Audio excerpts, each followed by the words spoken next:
This is Winnipeg Sports Talk Daily with Andrew Hustler Paterson and Michael Remis.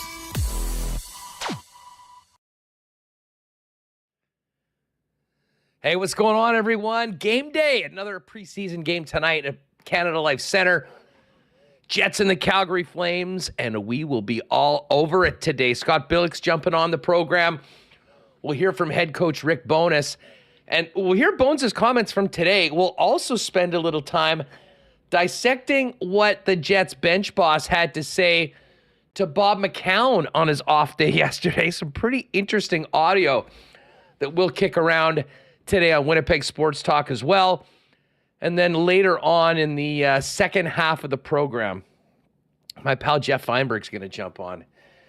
Always popular in the chat is Fienberg. We'll talk a little NFL, but really looking forward to getting ready for my favorite golf event of the year, as is his, the Ryder Cup, which begins in Italy on Friday. Some wild line movement with Team USA and Team Europe over the last little while. So we can all look forward to a visit from Geoff Fienberg later on in the program, but we're going to be all over the Jets and Flames tonight. Rick Bowness, as well as Scott Billeck from the Winnipeg Sun. Shout out to everybody joining us in chat. I'm seeing all the comments, and I did see Blue Cat Animations accusing me of potentially sleeping in. No, of course not. Just finished up the lock shop, as a matter of fact, with Dustin Nielsen. For all of you WSTers that have enjoyed the lock shop before, we're live every day at noon over on the Edmonton Sports Talk channel leading into WST. So you can find me there. So no, I definitely wasn't making it a morning in the wrapper. Looking forward to this one today. We'll bring in Michael right away. Do want to thank our sponsors that make the show happen each and every day. Coolbet Canada, who also presents the lock shop at noon. Our friends at Princess Auto, Little Brown Jug, Breezy Bend Golf and Country Club. Speaking of golf, great time for some fall golf with this gorgeous weather that I think might end after today. Consolidated Supply, BP and Royal Sports, F Apparel, Nick and Nicky DQ, Wallace and Wallace, Vita Health Fresh Market, Canadian Club, Manitoba Battery, Modern Man Barber Shop, and Aquatech. And we've got lots of different things to kick around for the why not question of the day for Not Autocorp over at Waverly and McGillivray. What is going on, Michael Remis? How you doing? I'm just counting down. I'm ready for tonight's game. I'm getting into the routine house. Game Sunday, game Monday, game Wednesday, game Friday. Getting back into it. And we've got football tomorrow. It's like every day, some big game. We got Bombers Friday as well. We're going to have to manage both games at a time. So this is great. Pumped to be here. Pumped to talk about some Jets hockey. And yeah, weather's been great, but I closed up the patio. I brought in the patio furniture. It's been getting rained on for too long. And I was like, okay, it dried yesterday. Now we're good. Well, it might get rained on coming up this weekend. I mean, again, it's 20 right now. It's expecting to go up to 23 today. Absolutely beautiful. And it's going to stay warm. Thursday, tomorrow, I guess, a little bit rainier. WWT, Winnipeg Weather Talk here for a moment. 22 degrees Celsius tomorrow. And then for the Bomber Argos game on Friday, it was originally looked like it was going to rain. What Environment Canada is telling us right now is that's actually going to be gone. And a high of 21 degrees. So it should be a real nice night for a football game. And then this weekend coming up, you might need to reconsider this patio furniture decision, Remis, because it's going to be 23 on Saturday. And right now it's telling me that Sunday, the 1st of October, is going to be 28 degrees, a mix of sun and clouds. So fingers crossed that actually comes to fruition. We will take it, but it is looking like it's going to be pretty nice for that Bomber game coming up on Friday night, even if the Argos aren't bringing the A-team, including Chad Kelly, to the event. And you just mentioned about, Wednesday. I mean, we got a preseason game tonight. Tomorrow we're into football. Bomber game on Friday. More at preseason action on the weekend. Big weekend of football with the NFL on Sunday. I've found that Tuesdays now are sort of like my down day. Try not to go out. Try not to do anything. I did a little Sal's run last night, but got to bed nice and early. Because the other 6 days of the week, it just seems that there's something going on, especially now with the Jets back in action, and we'll be back at the rink tonight taking in this Jets game and the Calgary Flames. So Tuesday is for R&R and waiver wire ads in fantasy football. I was studying the waiver wire hard for the media league. I picked up I threw down on Tank Dell after Mike Williams got hurt. So also snagged Josh Palmer for cheap. So I'm all set now. Nice. Did anyone pick up a Shane? Yeah, someone bid like 54 on him. 50, okay. I bid like 30, so I obviously didn't get him. Anyways, let's get to tonight's game. We've got some really interesting stuff from Rick Bowness from the Bob McCown podcast. We'll play a little bit later on before Scott comes on. And it's the Jets and the Calgary Flames tonight. But, just before we talk about this game, just some really heartbreaking news coming out of Calgary. I think most hockey fans have been aware of Calgary Flames assistant general manager Chris Snow's battle with ALS, which I believe he was given not a long time to live a couple years ago and has managed to persevere, fight, got a beautiful young family, and was there, throughout the summer, working with now Craig Conroy, on this, moving things forward with the Calgary Flames.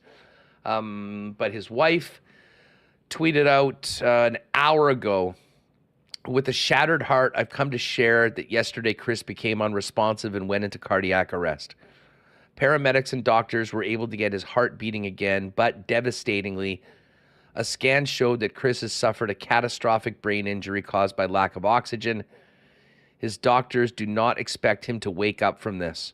My chest feels cracked open and hollowed out. Chris is the most beautiful, brilliant person I'll ever know, and doing life without him feels untenable. Hug your people." Kelsey throughout this had been, I think, taking Flames fans and hockey fans and friends and family and just supporters of them through the challenges that Chris Snow had been dealing with, battling ALS for these years.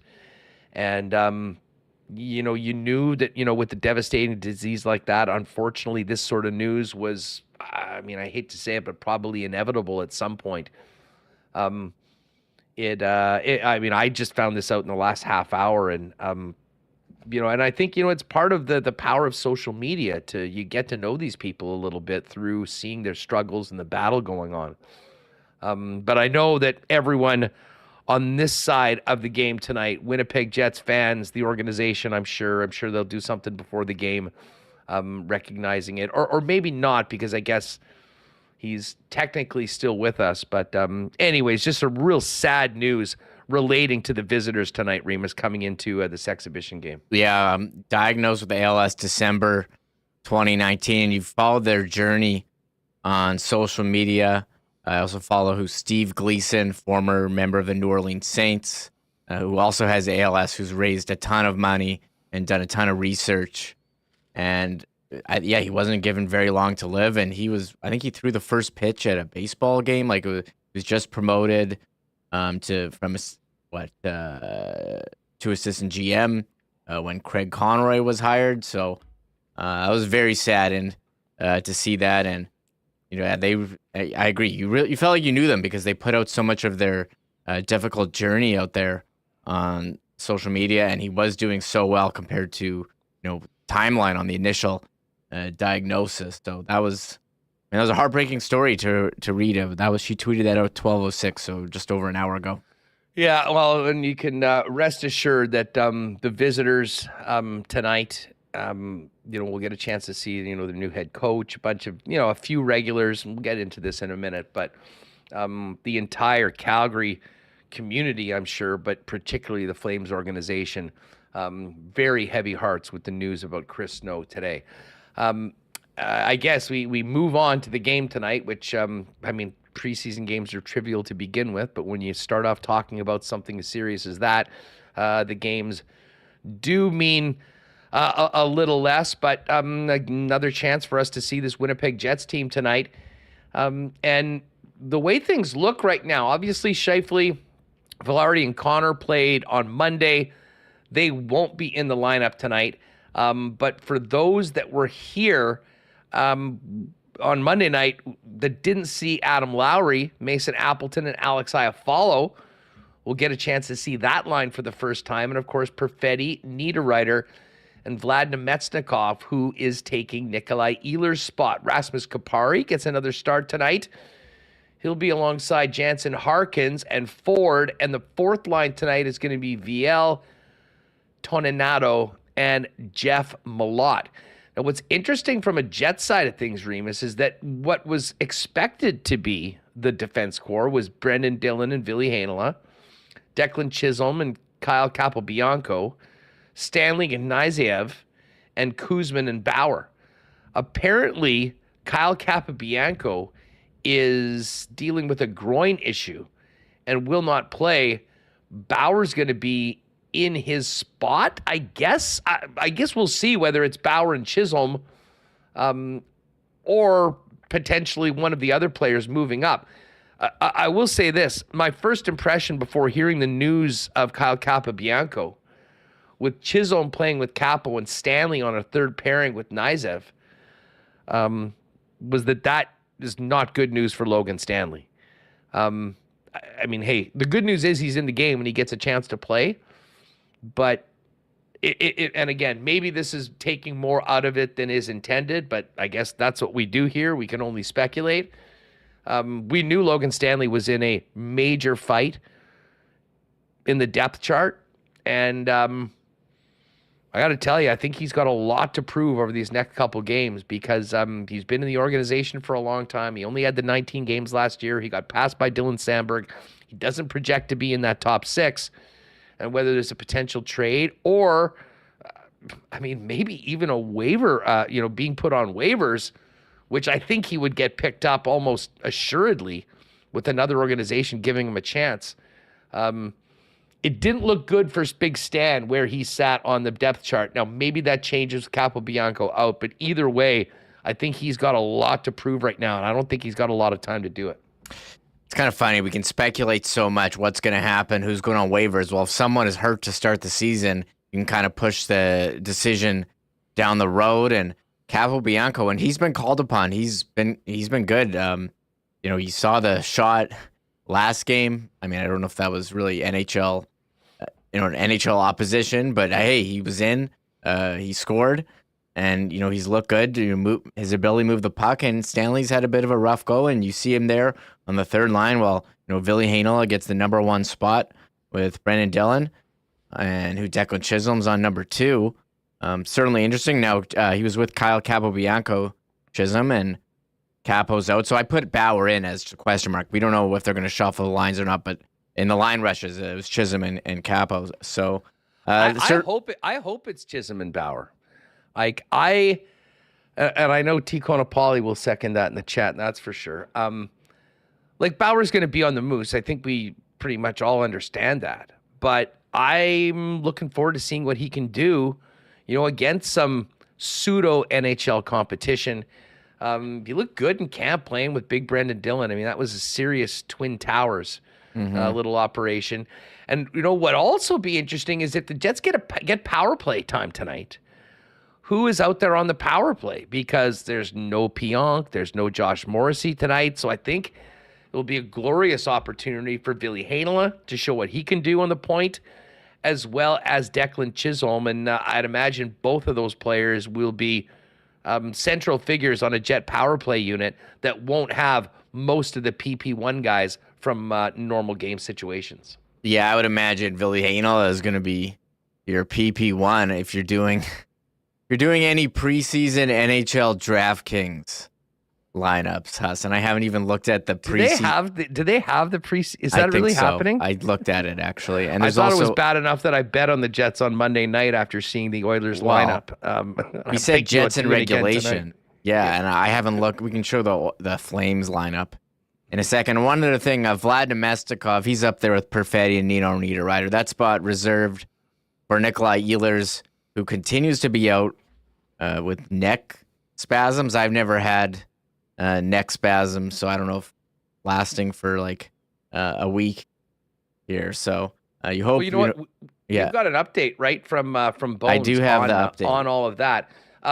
Well, let's just go with today. We're going to hear more interesting stuff from Rick Bowness with Bob McCown on that podcast and John Shannon in a minute before we bring in Scott. But this is from this morning. Rick Bowness going down the laundry list of questions from the local media, starting off the situation with Kyle Capobianco out and Terrell Bauer getting another opportunity to play in the preseason. He's got a little bit of a sore groin, so he was supposed to play, and we're going to keep him out tonight. We liked his last game, and you play with a sore groin, and he wants to play, but all of a sudden you're 5-8 minutes into the game, and you get hit the wrong way, that you're done. Now we're down to 5D, and then he's going to miss the next little bit. So on precautionary note, we'll pull him for tonight. Bauer will go in at this point. Yeah, now we could, I'm going to talk to Arnie.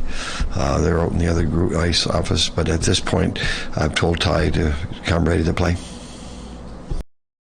All right, so there's Rick Bowness on Kyle Capobianco. And you mentioned if he is injured at the start of the year, that might change things.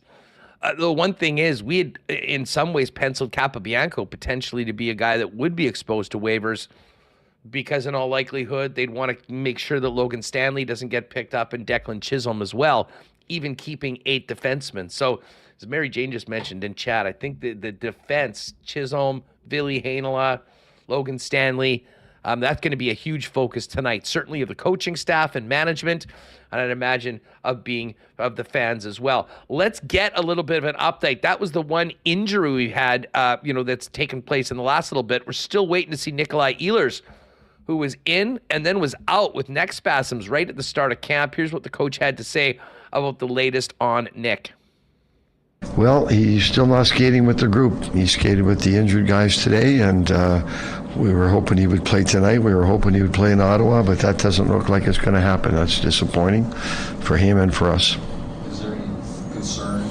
No, it's just it's taken probably a little longer to heal than we thought.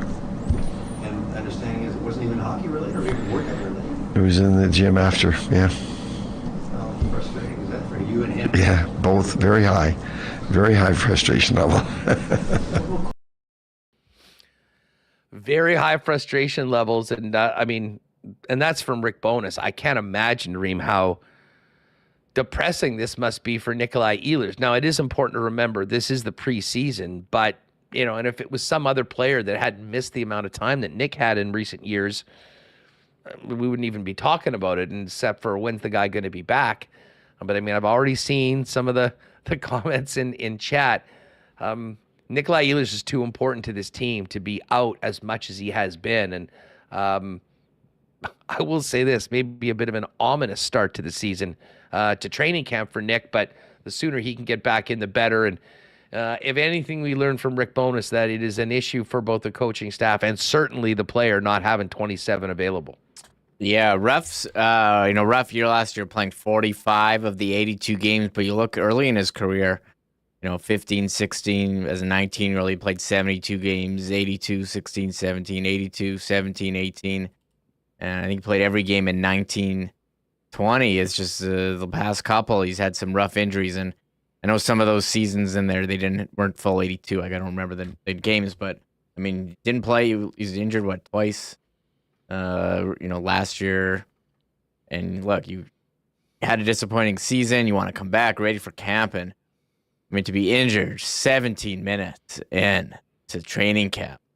Well, and it really sucks for Perfetti too. Yeah. If you're trying to get this line set up with two, new wingers and a young man that playing center for the first time, you want to get some reps in the preseason. So there's still plenty of games left. The action rolls through next week. but the sooner the better. Good thing is he's on the ice skating with the injured players, and hopefully maybe we'll see him as soon as this weekend. We saw Colby Barlow back on the ice for the first time since he got steamrolled by some sort of an illness. Here's what Bones had to say about the Jets' first rounder from the Nashville draft earlier this year. He skated today with the injury group, so we'll see. Like, he's been that sick for a week. You go on the ice today, he's not going to be.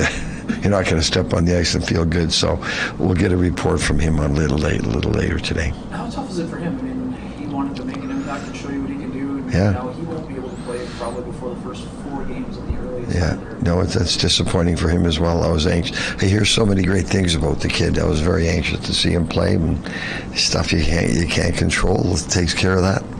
Make you feel day to day, or Says he's getting better every day, but it's still not 100%. So again, it's probably better to precautionary. Put him over the IR group. It's a smaller group. You put him out there with 20 guys, and the practice get going, the tempo gets going. You get knocked over, and you could have a setback, which we don't want. All right, so there is Rick Bowness. I believe that last bit was about Ehlers. Yeah, they definitely don't want any setbacks with Ehlers. So it'll be Vlad Nemetsnikov playing with Cole and Nino tonight in Ehlers' spot. Yeah, and hey, he said, they asked about Nemestikov, said, look, he's our Swiss Army knife, he's our utility guy, but this is reserving for Ehlers and Colby Barlow. I think they wanted to get him into a game. They did send a couple guys down yesterday, to the OHL. DiVincentis was one of them, and Barlow's still there. Like, get him, he signed the contract. Like to see him get into a preseason game, get to wear the jersey, but he's recovering from this illness that he had, and maybe this weekend in Ottawa or wherever you can get him in and give him that opportunity. But it's really too bad. Running out of time here. Like, usually it would be the first game or two. Well, exactly. And I think that, to be honest, I think the plan would have also been to have him make his debut on home ice. Get the home fans to get a chance to see him in person for that first game. Again, the game is on TSN tonight, so you'll be able to see it if you're not going to the game.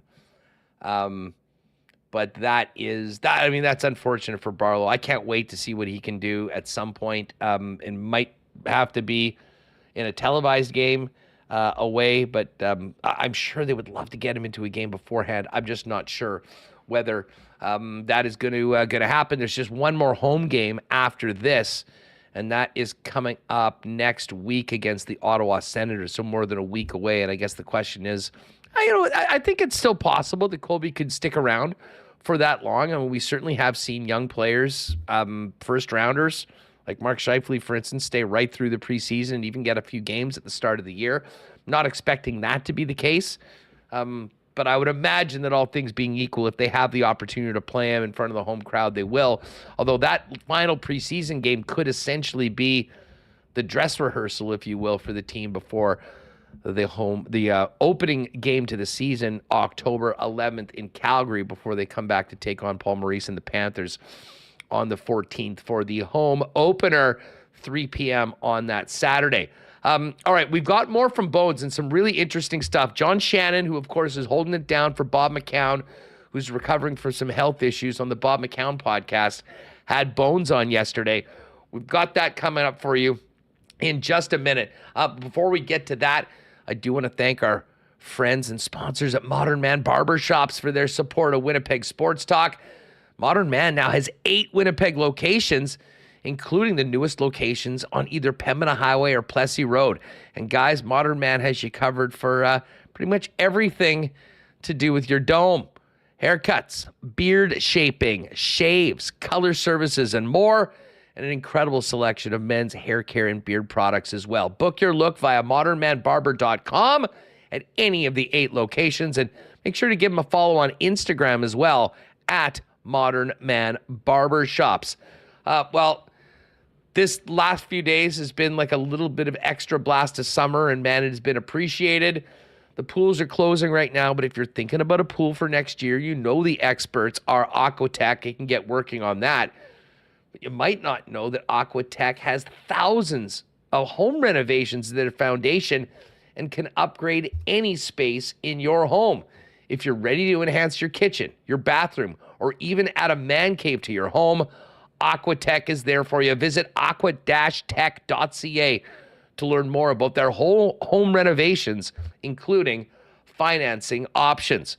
And while we're still staying in the 20s, we know that cold weather is just around the corner. And now that Manitoba Battery has helped us power through a great Manitoba summer with the campers and boats and motorcycles and ATV batteries, now it's time to get ready for winter. The Manitoba Battery team can test your battery to see how it's holding up heading into winter. And bottom line, have the best prices on car and truck batteries in town to get you through everything that Mother Nature's going to throw at us through the winter months. Order online at manitobabattery.com for all your battery needs. You'll get the best prices in town. And Donnie and his staff will deliver it to you for free anywhere inside the perimeter in the city of Winnipeg with any purchase over $60 as well. It's that easy. You can also give them a phone call or pop down and see them at Manitoba Battery at 1026 Logan Avenue. And hey, Chad Kelly might not be coming to IG Field on Friday night, or at least playing, but 30+ thousand Bomber fans will be. And I have a feeling they're going to be thirsty. And of course, Canada's favorite Canadian whiskey, Canadian Club, will be ready to go at the Rum Hut and throughout IG Field, as Canadian Club is the official spirit of the Winnipeg Blue Bombers and your friends here at Winnipeg Sports Talk. And hey, maybe not looking for a cocktail. How about a pre-mixed one? Canadian Club and ginger ale, pre-mixed in cans, available at Bomber games as well. And you can always pick it up at your local beer store, in addition to Manitoba Liquor Marts with all the great Canadian Club products. All right, Scott Billeck coming up in 15, 20 minutes or so. But let's get to Bones on the Bob McCown podcast with John Shannon. And this is sort of a big picture conversation on some things that we have talked about. And I think Bones in that format opened up a little bit more on how things ended last year and the focus going forward with the Winnipeg Jets. Here is Bones talking about the rather infamous end to the season last year. We're about 10 minutes into this discussion. Were you expecting a question about end of season comments? No. We've moved on. You know, that's almost 5 months ago. Like, we dealt with that right away. I know what you did. You referenced it, I know, at the start of training camp. Could you tell us exactly how you referenced it? I called every player and talked to them right away. And they had something to say it.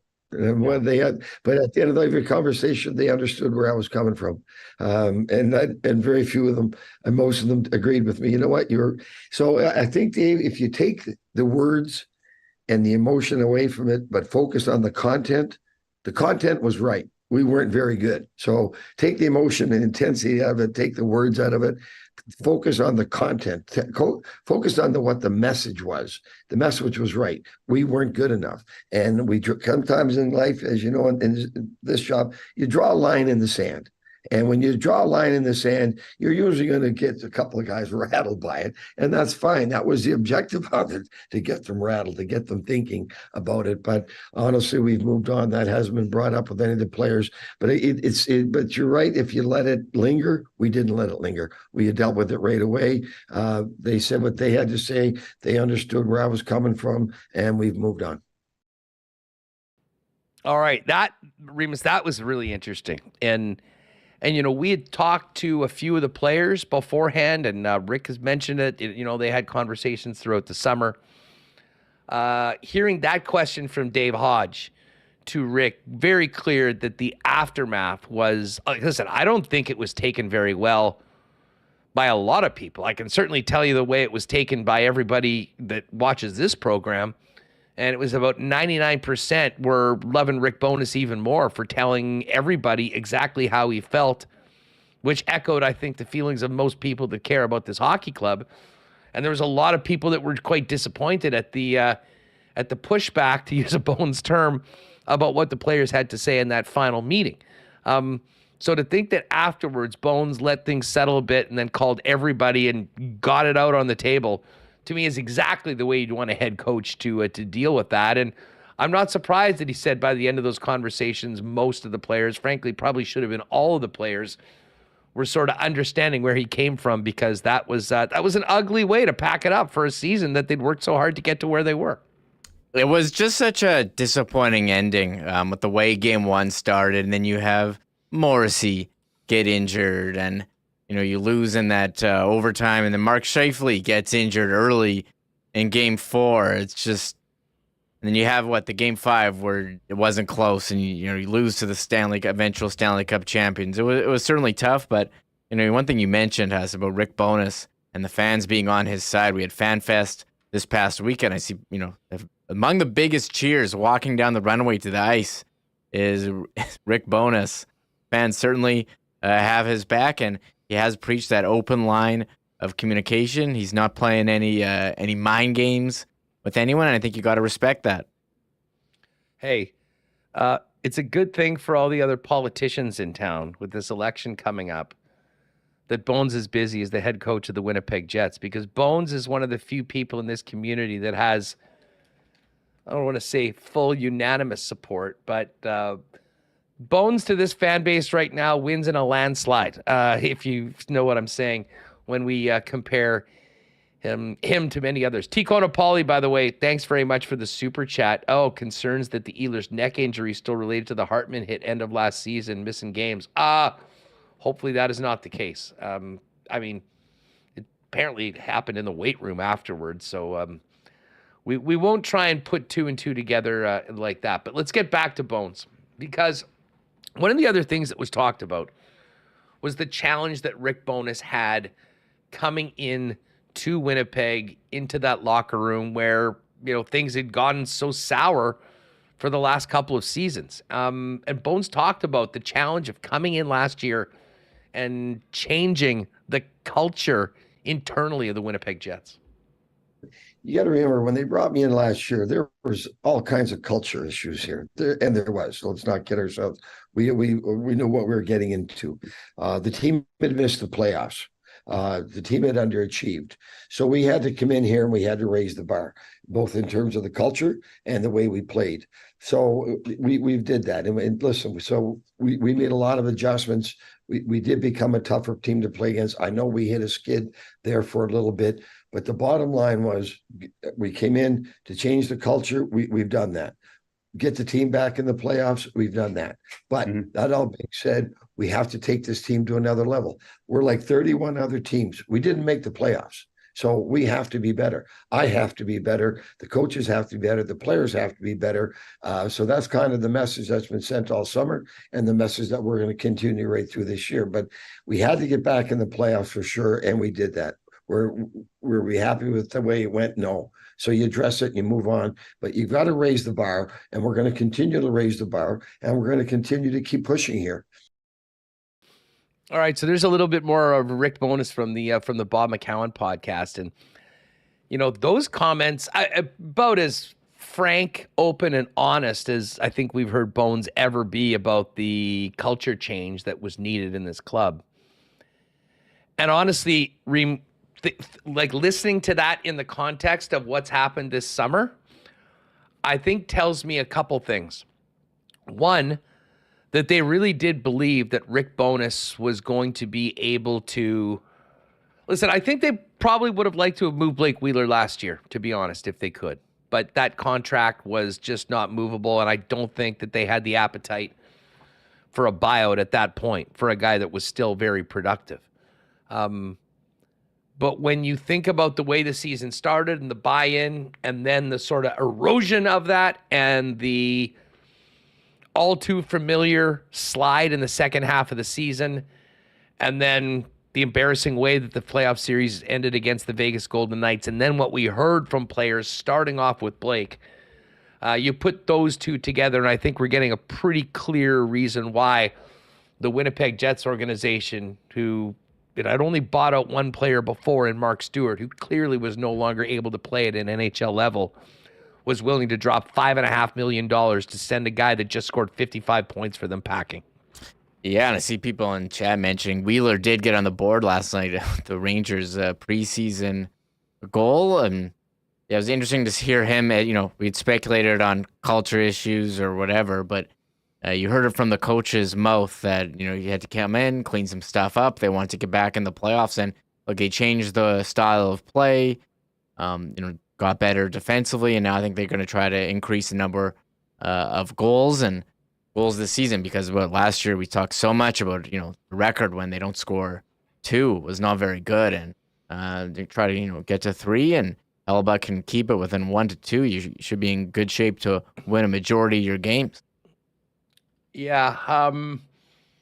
So anyways, that was one that I think got a lot of people. Maybe if you hadn't been paying attention to the Winnipeg Jets or with our show, that might be a little bit of a surprise, but not really. And hey, let's face it. I mean, the first thing Rick did last year before they even began training camp was take the C off Blake Wheeler. And I guess that was the first step of it. And the second step was the buyout. And yeah, Blake did score last night. A little tap-in goal. Nice one. And he does look weird wearing number 17. He'll always be 26 here in and around Winnipeg. Couple more interesting ones from Bones. And this one more about, the big offseason move that the team made, sending Pierre-Luc Dubois to the Los Angeles Kings for Gabriel Vilardi, we saw Monday night, and Alex Iafallo, who we'll see for the first time tonight on home ice in preseason action, along with Adam Lowry, and Rasmus Kupariu gets another game after a strong performance on Monday. Here's what Bones had to say about the new Jets, the 3 former LA Kings now in Winnipeg. Yeah, it clearly improves our depth. But you know what? The most important thing out of that, Dave, is these 3 guys want to be here. They're happy to be Winnipeg Jets. We've heard enough of the guy. We don't want to be here. We don't want to be here. And when I called these guys, all 3 of them, as soon as we made the trade, all 3 of them said they're thrilled to come to Winnipeg and they want to be Winnipeg Jets and they're proud to be Winnipeg Jets. So it starts with that. It starts with their attitude coming in. Now what they're bringing to the table is they're all 3 National Hockey League players. We love what we saw from Gabe last night. Alex Iafallo had a really good game in Edmonton, playing with Adam Lowry and Mason Appleton. So we're kind of liking the looks of that. And again, last night was our first real look at Rasmus Kupari. He's in practices. You can see this kid can skate. He has good skills. He won some key faceoffs for him last night. But you can see with the skating and the skills and the size, he's a big, strong kid, why he was a first-round pick by the LA Kings. Now, he hasn't played as much as the other 2. So we know pretty much where the other 2 are going to fit in. We're going to try to give Rasmus a more of an involved role with our hockey club than he had with the Kings. He's a young player, and it's time that he took that next step, and we're going to give him that opportunity. All right, so there's Bones on the kind of an interesting insight on. Obviously, we know Gabriel Vilardi looked pretty darn good playing with Mark Scheifele and Kyle Connor.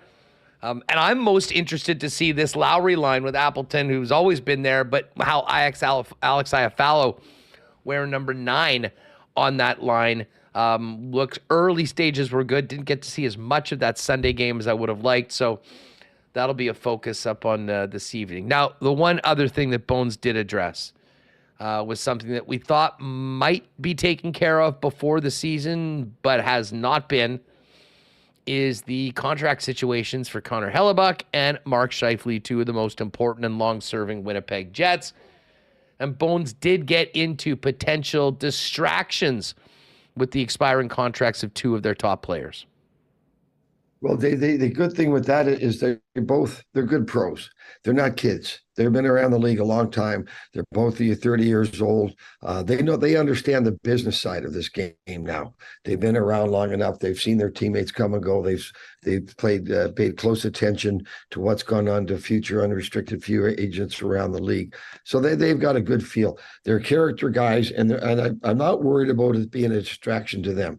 Now, with the media, it's going to be a lot of noise. When we understand that. But fortunately, like, we're not going to let it internally to be a distraction to us. And I know those two individuals will be able to handle it. They're going to play their game. They're going to come to the rink every day. They're going to be a good pro. They're going to be good Winnipeg Jets.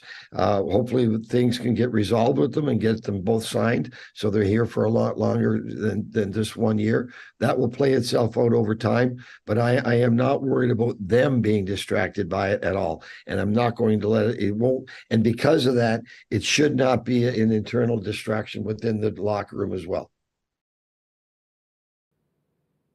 All right, so there is Bones talking about potential distractions. And yeah, listen, the media, it won't be as much here anymore. I mean, I really do think that we heard what we heard from Mark Scheifele and Connor Hellebuyck at the beginning of training camp. It's not like after every practice, people are being asked locally. However, we know that is going to be very different when this team hits the road. And Bones did sort of expand a little longer on it, saying, well, it's a good thing we're only in these other markets once a year. But until there is more clarity on that, that certainly is going to be a story. And I can tell you, when TSN starts firing up their trade bait boards and whatnot, or Frank and the Daily Faceoff guys, there'll be some Winnipeg Jets with expiring contracts on that list, most definitely. All right. We're going to kick all of this around with Scott Billeck of the Winnipeg Sun coming up in just a minute. Let me first give a big thanks to our great sponsors at Vita Health Fresh Market, featuring great prices on natural and organic supplements, beauty products, groceries, and Winnipeg's largest assortment of local products too. Online ordering at their fully shoppable website, including same-day local delivery if you get your order in by 11 a.m. Gearing up for back to school? Keep your energy up with Health First B12 Supreme. B12 is involved in so many functions of our bodies, like metabolizing carbs, fats, and proteins, which are converted into energy. Health First B12 Supreme is on sale all month at Vita Health, a proud family-owned local company operating since 1936. Vita Health Fresh Market, empowering people to lead healthy lives. 6 Winnipeg locations and online at myvita.ca. Not only are Wallace & Wallace the fencing experts in town, but they're also the go-to people for overhead garage doors, with the largest selection of overhead garage doors in Winnipeg. And that overhead garage door had lots of ups and downs this summer, working hard to get you and your family to all of your summer fun. But it's about to work a whole lot harder, because winter puts much more stress on a garage door. The right time to prevent downtime this winter is now. Call Wallace & Wallace to book your inspection and maintenance service call today. For residential and commercial overhead doors, sales and service, there's only one name, or two, you need to know, and that is Wallace & Wallace. Shout out to our boys down at F Apparel. Just actually telling Andrew I got to get little appointment to come down and do my own upgrading of the menswear department of the closet. Guys, if you need to do the same, get on down to F Apparel. Custom suits beginning at $400, along with chinos, golf pants, custom shirts, both tucked and untucked styles, and an incredible selection of menswear accessories. And don't forget, there's a 15% discount for wedding parties. If you are in one or having a wedding, talk to F Apparel about that 15% discount to have your entire wedding party looking mint for the big day, and they'll be able to keep those suits afterwards. F Apparel is at 190 Smith Street, and you can make an appointment or check them out online at that's EPHapparel.com. And hey, a couple more days at 20 plus, why not squeeze in a few more of those delicious summer blizzard flavors down at the Nick and Nicky DQ. They're waiting for you. DQ Northgate, DQ Polo Park, DQ St. Anne's, and DQ Niverville. And don't forget those delicious stack burgers, 12 months a year. And hey, if you are out near the DQ in Niverville, make sure to pay attention and check out the new Pita Pit Nick and Nicky have just opened. Healthy, fast, fresh, and delicious. Pita Pit now open in Niverville, and they're at Pita Pit Niverville as well, if you'd like to get in touch with them for catering options in the area. All right, let's bring in Scotty Billeck before the Jets take on the Calgary Flames tonight in preseason action. Looks like you just came from Modern Man. I can tell there's definitely been some helmet reduction and you, Scott Billeck. Holy smokes, almost to the wood. We're going down to the wood, yeah. I'm just tired of it. Tired of the hair. Tired of it, and yeah, just whatever. I don't care. I don't care enough not to. Yeah. Hey, listen, before we talk about this game and stuff tonight, I touched on this right off the bat, but man, what terrible news coming out of Calgary for Chris Snow. Oh. I mean, I think we'd all followed his battle and his journey through his family, and obviously all of his wife's posting, and I mean, just an absolutely heartbreaking message to hear this morning. Yeah. I mean, it's been heartbreaking the whole time, and if anybody's read Kelsey Snow's stuff, listened to her podcast about grief and those sorts of things, they've been through hell and back, right? And they're still in it. Obviously, I mean, yesterday's news is as devastating as it gets, and it's just it's I don't even know what to say, man. It's rough, and you just your thoughts and prayers and whatever, right, are out to the Snow family, to the Calgary Flames family. Obviously Snow is a big part of that organization, and even more so since his battle with ALS began, and it's heartbreaking. There's no other. I don't even know what the words are for it. It's just it's brutal, and I guess the one little thing that at least that's nice today is that you see the outpouring of support throughout the hockey community, whether it's Elliot Friedman or all those people, right down to the people in Calgary, the fans. I mean, everybody's. At least I hope that provides some comfort, for the family right now that's going through just the worst time in their lives. But yeah, it's brutal. It's brutal, and you just hope that the support's there, and just based off Twitter or whatever, right? You can certainly see it. So and I think that the Flames, in particular, deserve a lot of credit for the way that they supported him and the family. And listen, he was an absolute warrior. To see what he had been dealing with, but still working away, being very involved in many aspects of the Flames hockey operation, and looking quite good in the summer, and being a big part of everything that they did. But you knew that this is part of it. And Remis mentioned Steve Gleason, who NFL fans will remember as the hometown hero that blocked a punt in the Super Bowl that the Saints won. And how he deteriorated over the course of the years, unable to speak. And then there was Chris, he was out mowing the lawn this summer and doing a bunch of things. I mean, there was no quit in him. And that's certainly, and there's that video right there. So, I mean, but they did, it seemed like, have a great support. It's an inspiration, right? It's inspirational to see all these stuff, right? Like, I think when we think about, the diseases like ALS or cancer, right?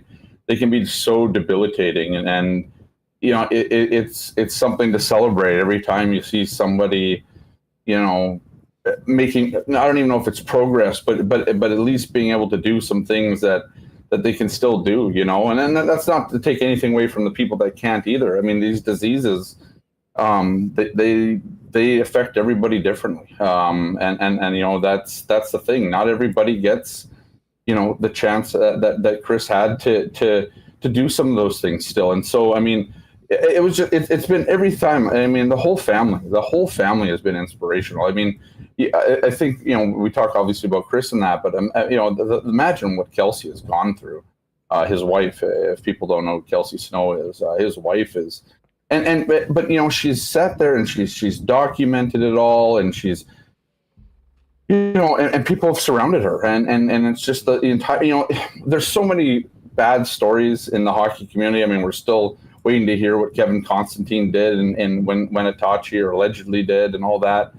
I mean, this is one of the good ones. This is one of the ones, I mean, obviously it's steeped in sadness and all that, but it gives you kind of hope that, it shows you that the broader hockey community is, it's good. And the other thing, let me just say it. I mean, and for everybody listening, regardless of, what you're dealing with, I mean, don't take your blessings for granted. And don't take these days for granted. And they certainly didn't. And anyways, just wanted to mention that as we get into it.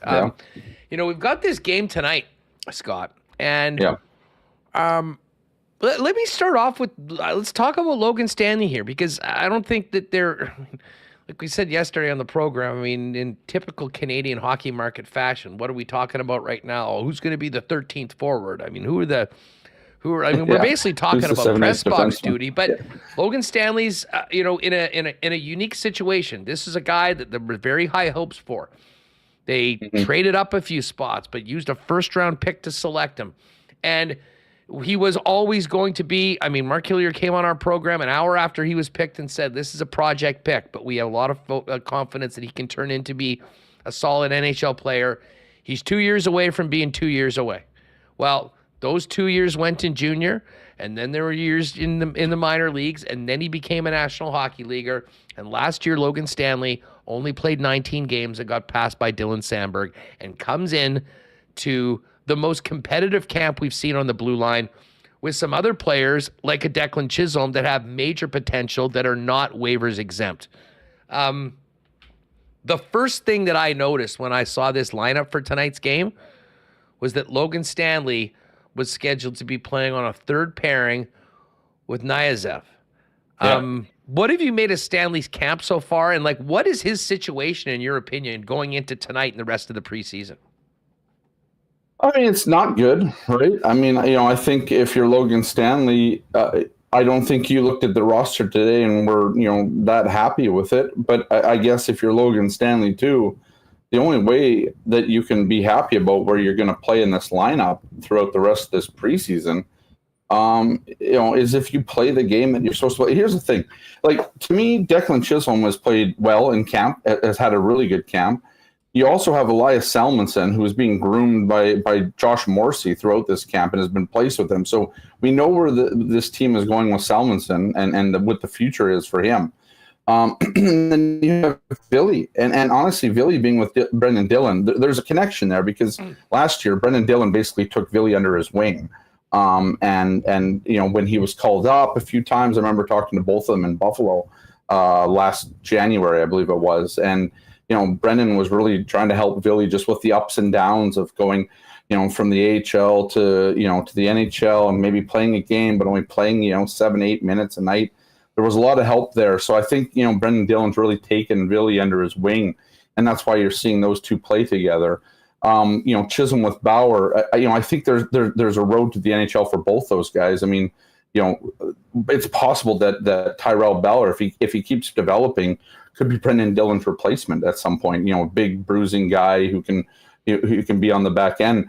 But then you look at Logan Stanley and you're like, okay. I mean, where is he going to fit in? I'm not even sure. I mean, obviously Kyle Capobianco was supposed to play today, but got injured, right? So he's not able to play. But the way that I see it with Logan is just he hasn't turned into the guy that they hoped that he would, and so.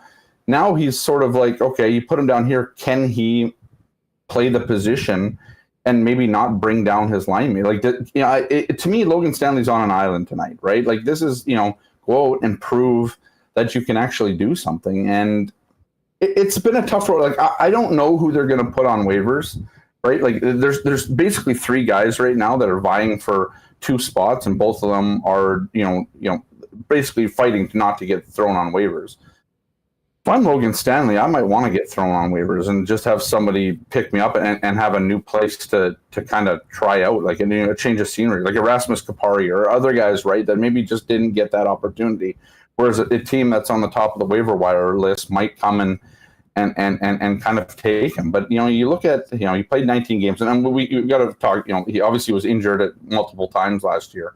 So that kind of helped, but you look at the way that Dylan Sandberg played the other night, and he's added a little bit of sandpaper to his game now too, which I think, again, we look at, this is the first day of camp, Logan Stanley drilled, I believe it was Ashton Sautner, if I'm not mistaken. And he was getting stick taps from his teammates and all that sort of thing. And that was the thing, but it's just this is, we got into a game when he played a day later, I think it was 2 days later. And it's just not there. He's not hitting people. He's not, He's not using his size to his advantage. Yeah, he'll throw a puck or two at net, and that's good. But again, I just think there's guys like I mean, at this point, I think Declan is ahead of him. We obviously know Dylan Sandberg's ahead of him. I think Salmonson is ahead of him, even though he's not going to play here this year. But I mean, in the organization's eyes, he's ahead of him, and I still think Billy is ahead of him. Like Billy, those guys are prospects. Those guys are still prospects. Like Logan Stanley's not a prospect anymore. He's a 25-year-old professional defenseman that is on a team that hasn't gotten there. Yeah, and listen, he needs to be, if he's going to be an NHL regular, he needs to play like a 6'7" defenseman that is leaned on to be a physical force, to do those little things right, but to be out there. Like Scott, I'm not saying that this is going to be a dust-up fest tonight. But from what I'm seeing in Calgary's lineup, they've got some guys that can throw them in that lineup. VL is going to be in there tonight. I mean, I think certainly when they signed him, the first thing I did was look at his numbers and notice, oh man, he went for 150 penalty minutes in the thing. And I saw a bunch of his fights on hockeyfights.com. I don't know if his record was very good, but I mean, he was willing to throw down with anyone. And I'll tell you what, Tyrell Bauer might be salivating for the opportunity to show what he can do in what is becoming a more rare occurrence, but is still part of the game of hockey. Like, to me, Logan Stanley tonight, this game against a Calgary team that, again, I know Daryl Sutter's not there anymore, but the majority of these guys have been in around it. I know they don't want to lose that part of their identity.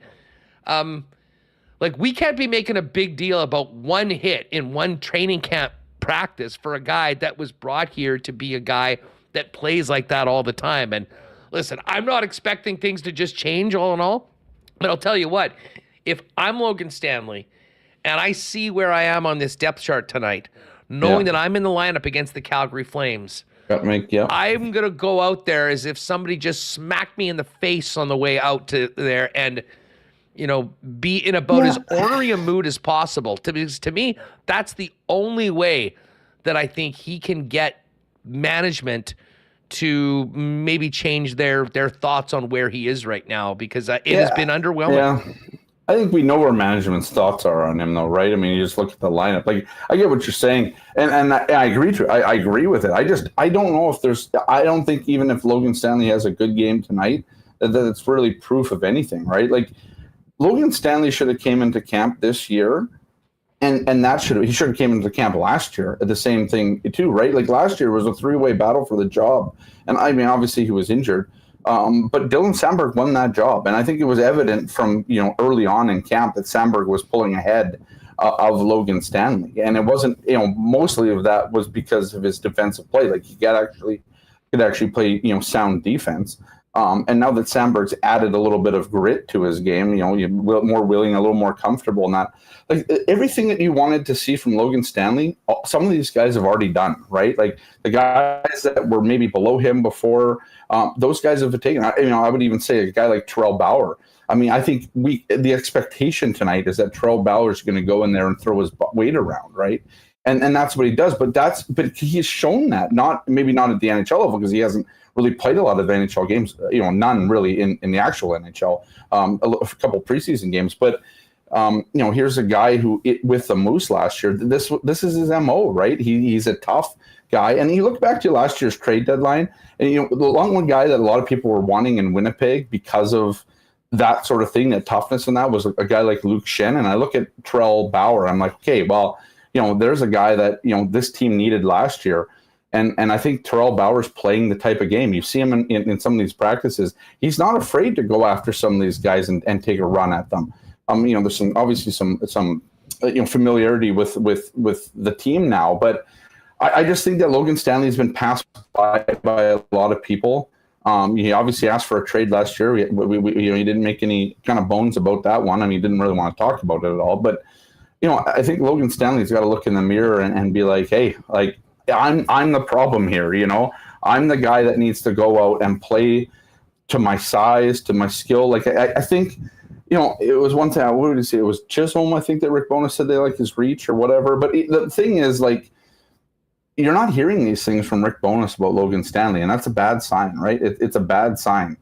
that Logan Stanley just isn't up in the lineup right now. And in a game like this, he should be, and he's not. And so I think the writing's on the wall here. We're going to have to wait and see, because one of the problems with a first rounder like Logan Stanley is GMs don't always want to admit that it didn't happen, or it was, and especially the way that they got it. Wasn't like it was 18 and they took a flyer on. Well, they traded up to take a flyer on him, right? So it's more than just they spent something. I mean, it's not like I get it, but it just like there's a lot of ego in when it comes to a GM, and they don't want to admit their mistakes, and whether or not this is a mistake or not. I mean, I think it's played out. He has not turned into the project, and the project sort of failed, right? And he's not, and people in the chat people in the chat remember when I thought, maybe he's the next. I didn't really say he was the next Zdeno Chara, but I mean, that's what you hope that he becomes.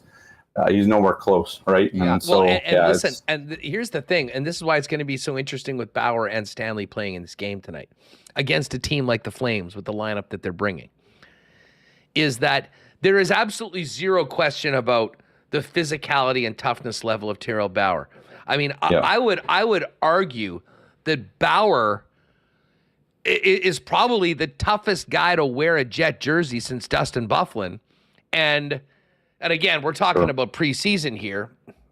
And even if you look at the entire 12 years, I mean, for guys that are as big and as strong, can throw them like Bauer, there's no doubt. The question is, can he hold his own and play at an NHL level? And I don't think the answer to that is yes yet. But again, he's just played the 1 year of pro hockey. Yep. There is a development process for him. Because he didn't come out of junior as a guy that was like, oh, this big, mean monster defenseman, although was really successful at a junior level. So there's no questions about that. And if they do want that, which I think every team does, you just have to hope that he continues to progress. And in a year or two, he's part of it. But we're going to see a very interesting comparison tonight on the ice when we watch this game with those two individuals. The Declan Chisholm is going to be playing, and it was supposed to be with Capobianco. Now, he said that Bauer's going to go into his spot. I mean, if Bauer's playing ahead of Stanley on that pairing, then you can take what you want. And by the way, I'm not sure if you heard that comment from Rick Bowness. We were just playing a couple of clips. I listened to it yesterday. Hodge. Yeah. So the one thing that really stood out to me, Scotty, when he was talking about the players that came from LA and how emphatic that he was, that the guys had really expressed that they want to be there. I mean, you can just tell that Rick Bowness is so done with guys that, might be complaining about their own personal situation or anything like that. And I couldn't help but think about Big Stan a little bit in that same spot as well. I mean, it's one thing, if you're a top player and you need to have the guy, and listen, I'm not saying that Scheifele or Connor Hellebuyck have said that, but if they did, you find out a way to deal with it. If you're a bubble player that might not even be in the lineup, I don't think Rick Bowness has an ounce of time or patience for anything like that. So it's another interesting thing that sort of goes into the way. And I think that's part of the reason why the organization likes Bowness and why the fans like Bowness so much, is that he is a straight shooter. But to be honest, we're in Winnipeg. The winters suck. It's a small market. Guess what? You're in the National Hockey League. You either embrace it and deal with it and make the most of it and, handle that, or he, I don't think, has much time for you. Yeah, and I mean, that's the thing, right? Like, I think once this team kind of sheds itself from the guys who want to be here and don't want to be here and all that, and you're right. I mean, I think we can throw Jansen Harkins into this mix because there's been, there's guys like that who just think that they should be higher in the lineup, but they don't show it in the NHL. And I think you can see where Jansen's been playing in training camp. That's just, not going to be, he's kind of the Logan Stanley forward, in my opinion, just has never really taken advantage of the opportunity. I'll probably get an email. I'll say this about Harkins, though. I'll say this about Hark, that he last year, and again, I'm sure there were some questions as to how he was going to handle it. I mean, from talking to people about Toninato and Harkins who got sent down last year, I mean, there was so much praise for how Dominic Toninato was part of the team and welcoming in. And listen, I'm sure Harkins was somewhat bent out of shape about it. And, how you handle that personally within the team, that's one thing. But my God, did he play his ass off at the AHL level? Yeah. I mean, led the team in goals, only playing like half the season. You can't say anything about what he did. But unfortunately for Harkins, that hasn't really translated into anything more. And let's face it, for him and Alt Toninato included, every one of those guys that were bubble guys that were going to hopefully get a chance on the fourth line, the minute they saw that return coming back from PLD trade, they knew that they were probably screwed. Yeah. Yeah, 100% they did, right? But I think, so there's been such an addition by subtraction here that I think that we're going to see, and we're not going to see it till probably the 5th or 6th game of this training camp, where we actually see this team kind of together in its configuration, the regular season configuration. But I think the one thing we're going to see here, assuming that everything stays the same, that Perfetti starts the season in the second line center, Parry is the fourth line guy, right? And there's not much change in that. I think you can be excited. And this is a thought I've had over the last couple of days. So my instinct here, or just based on what I've seen and all this stuff, is to think that I don't think we can really actually say what this team is going to be like this year. Like, I think there's such a question mark like what this team could be. But I think what we're seeing, like we've seen one game now of the Scheifele, Connor, and Vilardi combo. We've seen Perfetti at center, and we haven't seen him yet with Ehlers and Niederreiter, but we have seen him with Niederreiter. We've seen the fourth line, and you're just, I mean, obviously last 2 nights ago, like the game on Monday night was not, it wasn't a difficult contest for anybody there. But in the games where you're playing against guys that you have to Google for the most part to figure out who the heck they are, you wanted to look at some sort of chemistry, right? And I think we saw a lot of chemistry on that fourth line. I think we've seen some chemistry, we saw chemistry on that first line, especially on the power play, with just how they were able to already work off of each other. And this is just a few days into training camp, right? And I think we saw some good things out of Cole Perfetti in this line. And I think a lot of people waiting to see, okay, what happens when Ehlers is on that line with him, and what they can do there. So there's a lot there. But I think you look at this team, going back to the addition by subtraction, yes, this team might be out, 40, 45 goals without Wheeler and Dubois there. It's still a question mark if Cole Perfetti can play the second line center. But if you just kind of look at this roster now, like you can tell it's deeper. And you can tell it because you've seen it, right? You can see the Kupari fourth line was effective line, right? And we'll see how effective it really is. But you look at guys like he's got Barron and Nemestikov there on that line, and that's likely what it's going to be. I mean, you have kind of a lot of different pieces there that can make that not a 4-minute line every night. Like that line could possibly be played 10 minutes a night, and be effective at what they do. And that's going to help out the top line from not having them have to play 24. I think this team for a long time has been searching for a bottom six that they can really depend on to relieve some of the top end minutes and the scoring that this team has needed, to compete. So I'm not saying this team has completely. This is going to be a fantastic team. I don't think we know that yet, but I think we're starting to see signs that this team is sort of put together. The depth is there. Like there is legitimate depth from the top line to the fourth line, and we're starting to see some of that chemistry budding. And it's not taking a while, right? You're not looking at the fourth line last game and saying, maybe these guys don't really fit together. No, I think you're looking at fourth line like, yes, like they kind of hit the ground running. And the same thing with the top line with Vilardi, right?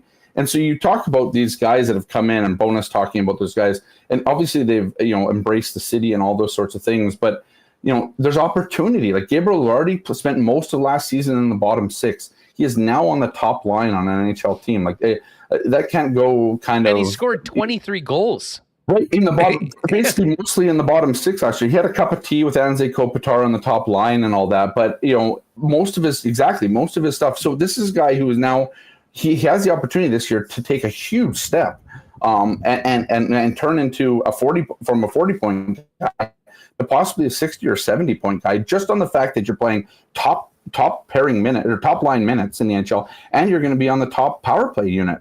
And so it's going to be interesting to see how it goes. But I just think this team is going to be. I don't know how much better they're going to be than last year, but I think if they're they're looking that they're going to be way more consistent than they were last year. And that's got to mean something for how good they actually could be.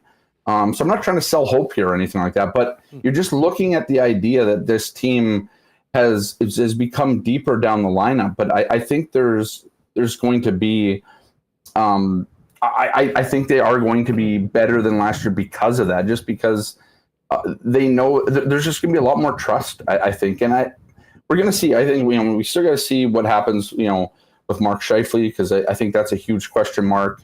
Maybe not a huge question mark, but it obviously is a question mark. Like, how is he going to kind of, I guess what's going to happen when the first piece of adversity hits here and all that, and how are these guys actually going to handle, is it the media? I think there's a lot of fans that are pretty invested in what happens to Hellebuyck and Scheifele as well. It's not just the media that really, to be perfectly honest, it doesn't matter to me whether they stay or they leave. But I think for a lot of fans, there's a lot riding on whether they stay or they leave. And that it's not just the media that's going to make it it's also thing. how they leave all year. And how they leave too. Are they traded? Well, exactly. I think. Or do you, right? or they get nothing for them. Good teams, that happens to good teams all the time. I mean, listen, if you legitimately think that you have a chance to win the Stanley Cup and you're a good team going into the playoffs, I mean, good teams don't trade their guys at the end. Does Winnipeg need to consider that more than other teams? Maybe. But listen, are you in the NHL? Are you trying to win? Yeah. You got your players there. Yeah. But I'll tell you this, and this comes back to, the way I look at this Jets team going into this season, Scott, is that they are middle of the pack right now, on paper, and very, very similar to where they came in last year. They were the 8th spot, and they were 15 of 16 playoff teams. If you assume that is sort of the starting position, to me, like, the range of outcomes for the Jets, it is probably the biggest in the entire NHL, because I could see them taking big strides forward and pushing into the top 10, or maybe the best case scenario, like a top 6-5 team in the league. I could also see things going very badly, depending on what happens with injuries, certain players, and how things go forward. And they're going to need to know in the first 25, 30 games of the year, I think, how they're proceeding when it comes to those big assets. Because if this ain't the year, then, it is prudent to figure things out and make things better for going forward. And all of that, and that's why I think the start of this season is more important for Winnipeg than just about any other team in the league, other than a couple areas where there might be a coach that could find himself fired if things don't happen in the first 29. And listen, that's what, it's great for us. It gives us lots to talk about. And there's a lot at stake for all the regular season games, but even coming down right now, when we get into a game like this, a lot to take in. Like, I'm 10 times more interested in the exhibition season this year than I have been in the last couple years. Seeing new players, seeing new lines, and seeing the battles, as we've talked about, for some of the periphery of the roster, is unlike anything that we've seen, I think, in the last little while. Speaking of guys up front, I'm really looking forward to seeing Alex Iafallo playing with Lowry and Appleton for the first time in person tonight. I'm not sure if you got much out of them. What I saw in the first game in Edmonton when they were on the road on the website game was pretty good. But again, a lot different than watching something on your computer as opposed to seeing, in person. But to me, like, that addition of Iafallo, and this sort of goes to what you're saying. To me, the big question, there's a couple big ones, but one, can they get the scoring from the top two lines? Perfetti at center, a new look there, and the top line. Can those units supply enough scoring that in potentially less ice time than those two lines have traditionally had for the Winnipeg Jets? Because there's no debate this team is deeper. I think the third and fourth line capable of playing more and capable of contributing more. But when you lose a player like Dubois and you turn that into three pieces that will make you better overall, there is still a time in a game where you need to put your 5 best guys out there and hope that they get it done. I totally agree with you. I think the one thing that I saw from Alex Iafallo, at least watching him play, I'm like, this guy's kind of a mini he's sort of like Michael Frolik, and he's sort of like and he reminded me of like a speedier but maybe less physical version of Andrew Kopp. And that, I like watching Alex Iafallo play because the one thing about Alex Iafallo, he knows where to be. And when you're playing with such a a guy like Adam Lowry who knows where guys are supposed to be, I think there's a big boon in that. And I think that line likes to they all like to skate north, right? They're really north and south. It's speed. It's heavy on the forecheck. And then you got a guy like Alex Iafallo who's pretty shifty, right? This is a guy who will go to the net, but he's pretty good at reading a play. So he'll go and read that play and move into a softer area of ice while you have two big boys in Appleton and Lowry kind of digging for pucks down low. So but Iafallo at the same time is not a guy who is afraid of doing that himself. So I've liked watching Alex Iafallo. I mean, you're right. It was one game on a internet on the Jets website or whatever. But I think from everything we've heard from around the league on Alex Iafallo, he's a dependable player who can bring some scoring to a lineup. And so now he's on a line and a third line, and that's going to be likely Winnipeg's checking line. But I can see that line returning to its kind of glory days where it was really good at shutting down some of the opposition's best and also generating some scoring. Sorry, let me ask you this. I mean, last year that line was Barron and Appleton for the most part. Yeah. I mean, when I look at Alex Iafallo and what he's done at the NHL level, this is last 5 seasons, scoring-wise. 15 goals, 33 points in 82. 1920 played 70 games, 17 goals, 43 points in 70. The shortened season was 13 goals, 30 points in 55. Then he was 17 goals, 37 points in 79. And then last year was 59 games, 14 goals, 36 points. I mean, basically over a half a point per game. Yeah. And averaging 15, 16 goals. Like, I'm trying to think of the last time Adam Lowry, or maybe has Adam Lowry ever played with a player outside of the time he was with Nito Niederreiter last year in very limited time, where he's had a player with that sort of offensive chops. Like, I mean, Barron and Appleton, good grinder players. I mean, to me, those guys probably suited more along a fourth line role, and that's where Barron is right now. And I still wonder whether there might be a switch at one point between Nemestikov and Adam Lowry. But I'll tell you what, Adam Lowry, with what he showed at the end of the season and has in glimpses at times, if you can get that Adam Lowry playing with an Alex Iafallo at the rate that he's scored and put up points, and regardless, thought to be one of maybe the best defensive player on that team outside of a Kopitar. I mean, to me, that changes everything for the third line. A line that was played so much as it was with a lot of responsibility. I mean, to me, that's what excites me the most, where the team can be much better. That line in particular, and Iafallo is the center of it all.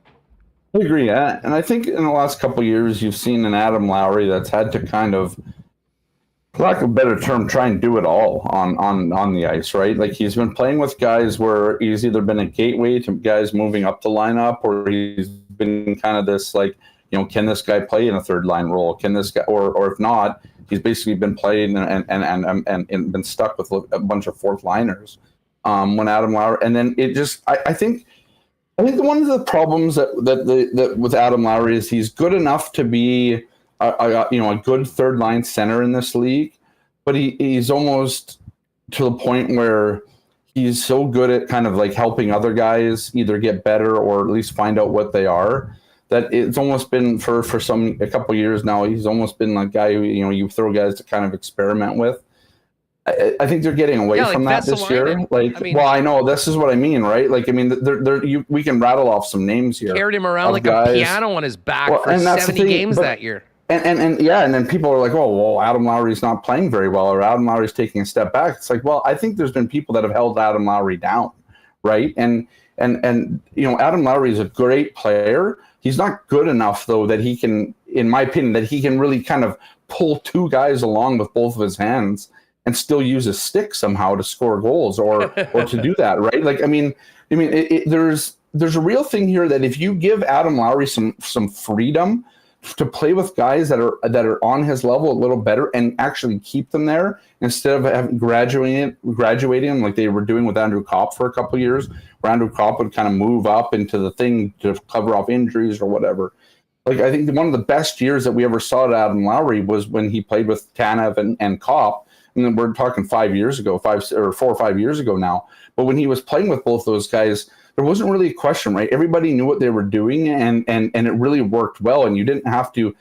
Each guy kind of pulled their own weight. Nobody was really kind of, whatever. And so now, I almost look at it this year as like you're sort of getting back to that with a guy like a wily vet like Alex Iafallo and Mason Appleton, and it might actually and I agree with you. Like, I think there could be a chance at some point where there is that switch you talked about, where Nemestikov moves up, and then look out, right? Like, and you got 2 30-year-olds.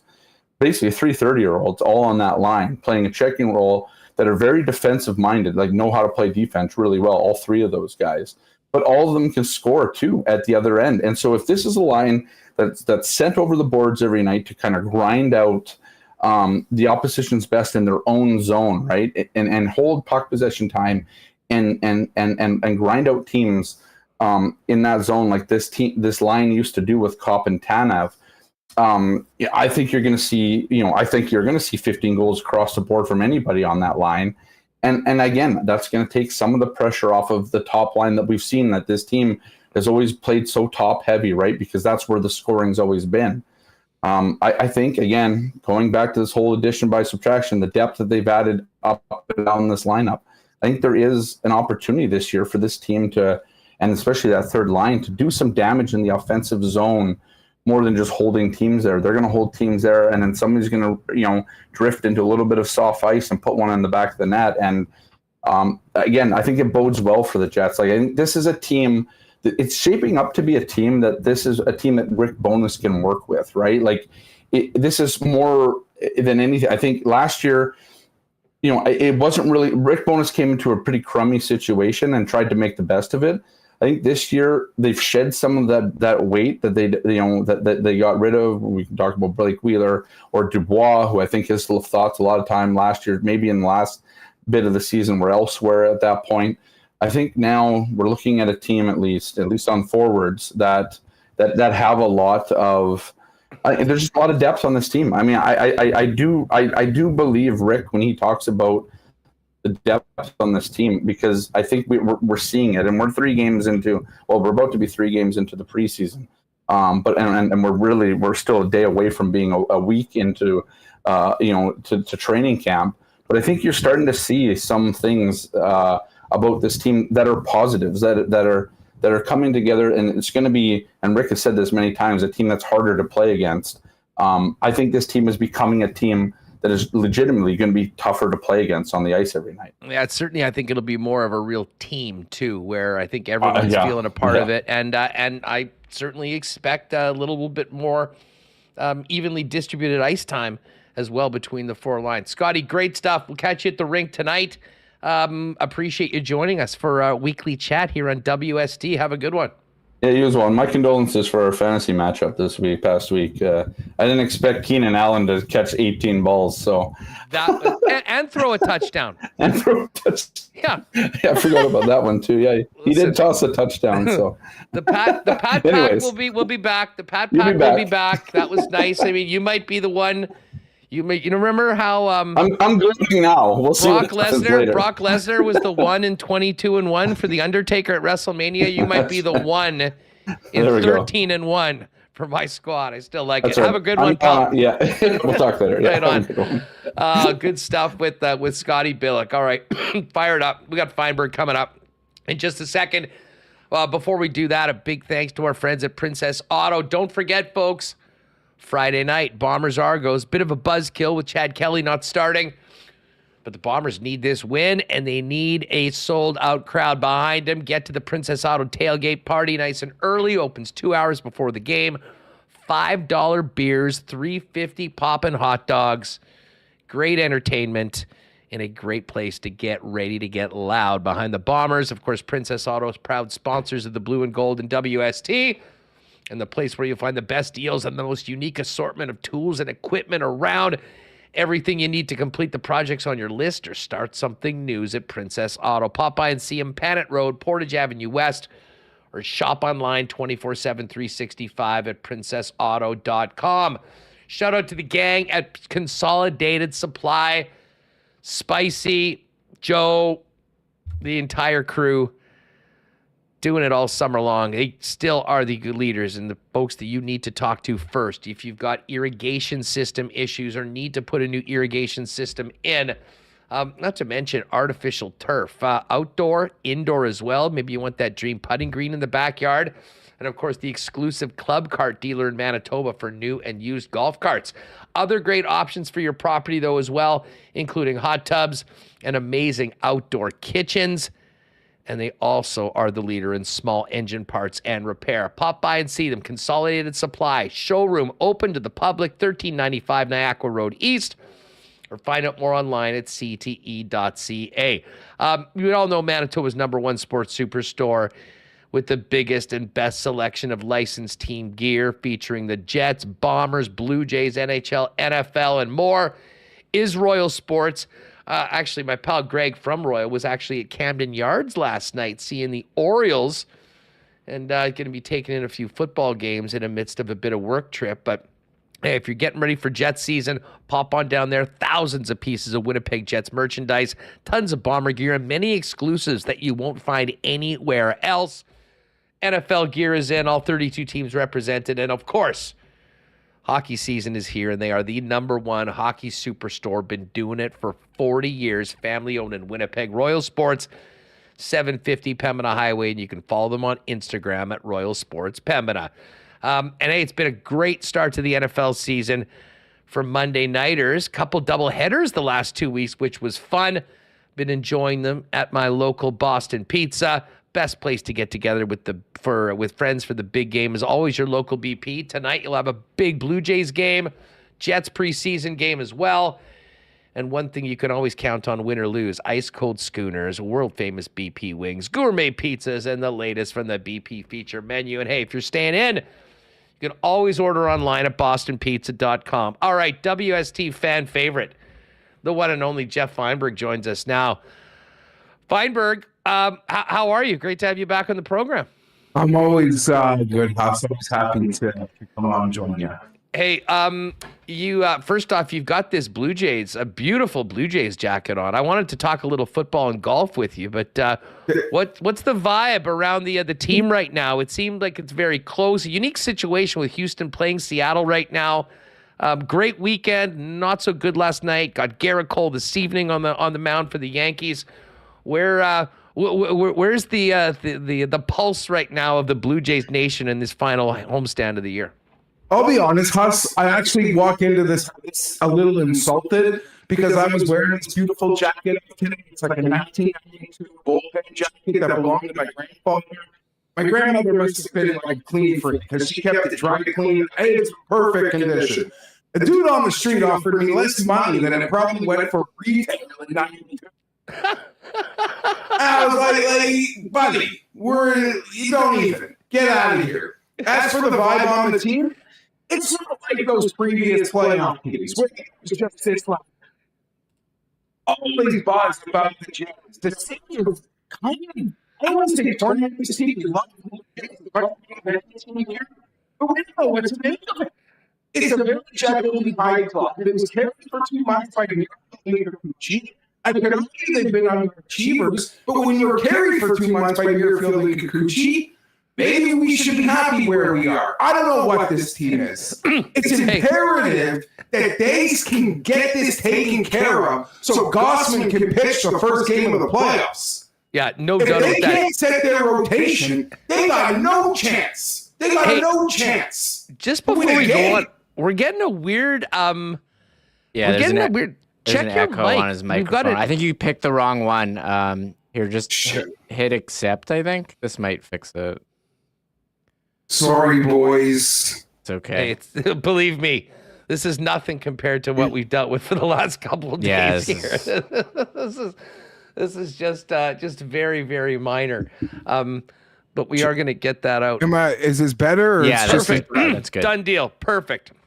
Okay, hopefully that worked. Sorry about that. I don't know. Yeah, so we don't anticipate much, I would say, is what the vibe is on the Blue Jays. And I've got friends that wish they missed the playoffs so it would guarantee people lose their jobs, because how far can this team actually go? That being said, we love our squad. Quick series. If they're healthy, if Vlad and Bo can hit behind you, together, then anything's possible, and we're still waiting for it. Well, I'm, as disappointing at times as this season has been, and maybe just because expectations were so high, I actually think that the Blue Jays are a team that not many teams want to face, especially if you can get to the point where you've got Gausman starting game one. Because, have they hit like garbage with runners in scoring position all year long? Yes. Can that change? Absolutely. And did they have the basis of a really solid rotation 1-4? Although I will admit, I am getting a little bit of the heebie-jeebies about Romano, considering his outings on Saturday and then yesterday. I got a lot of heebie-jeebies. Watching, if my child had to guess the record of the Blue Jays, she would probably guess they lost 120 games.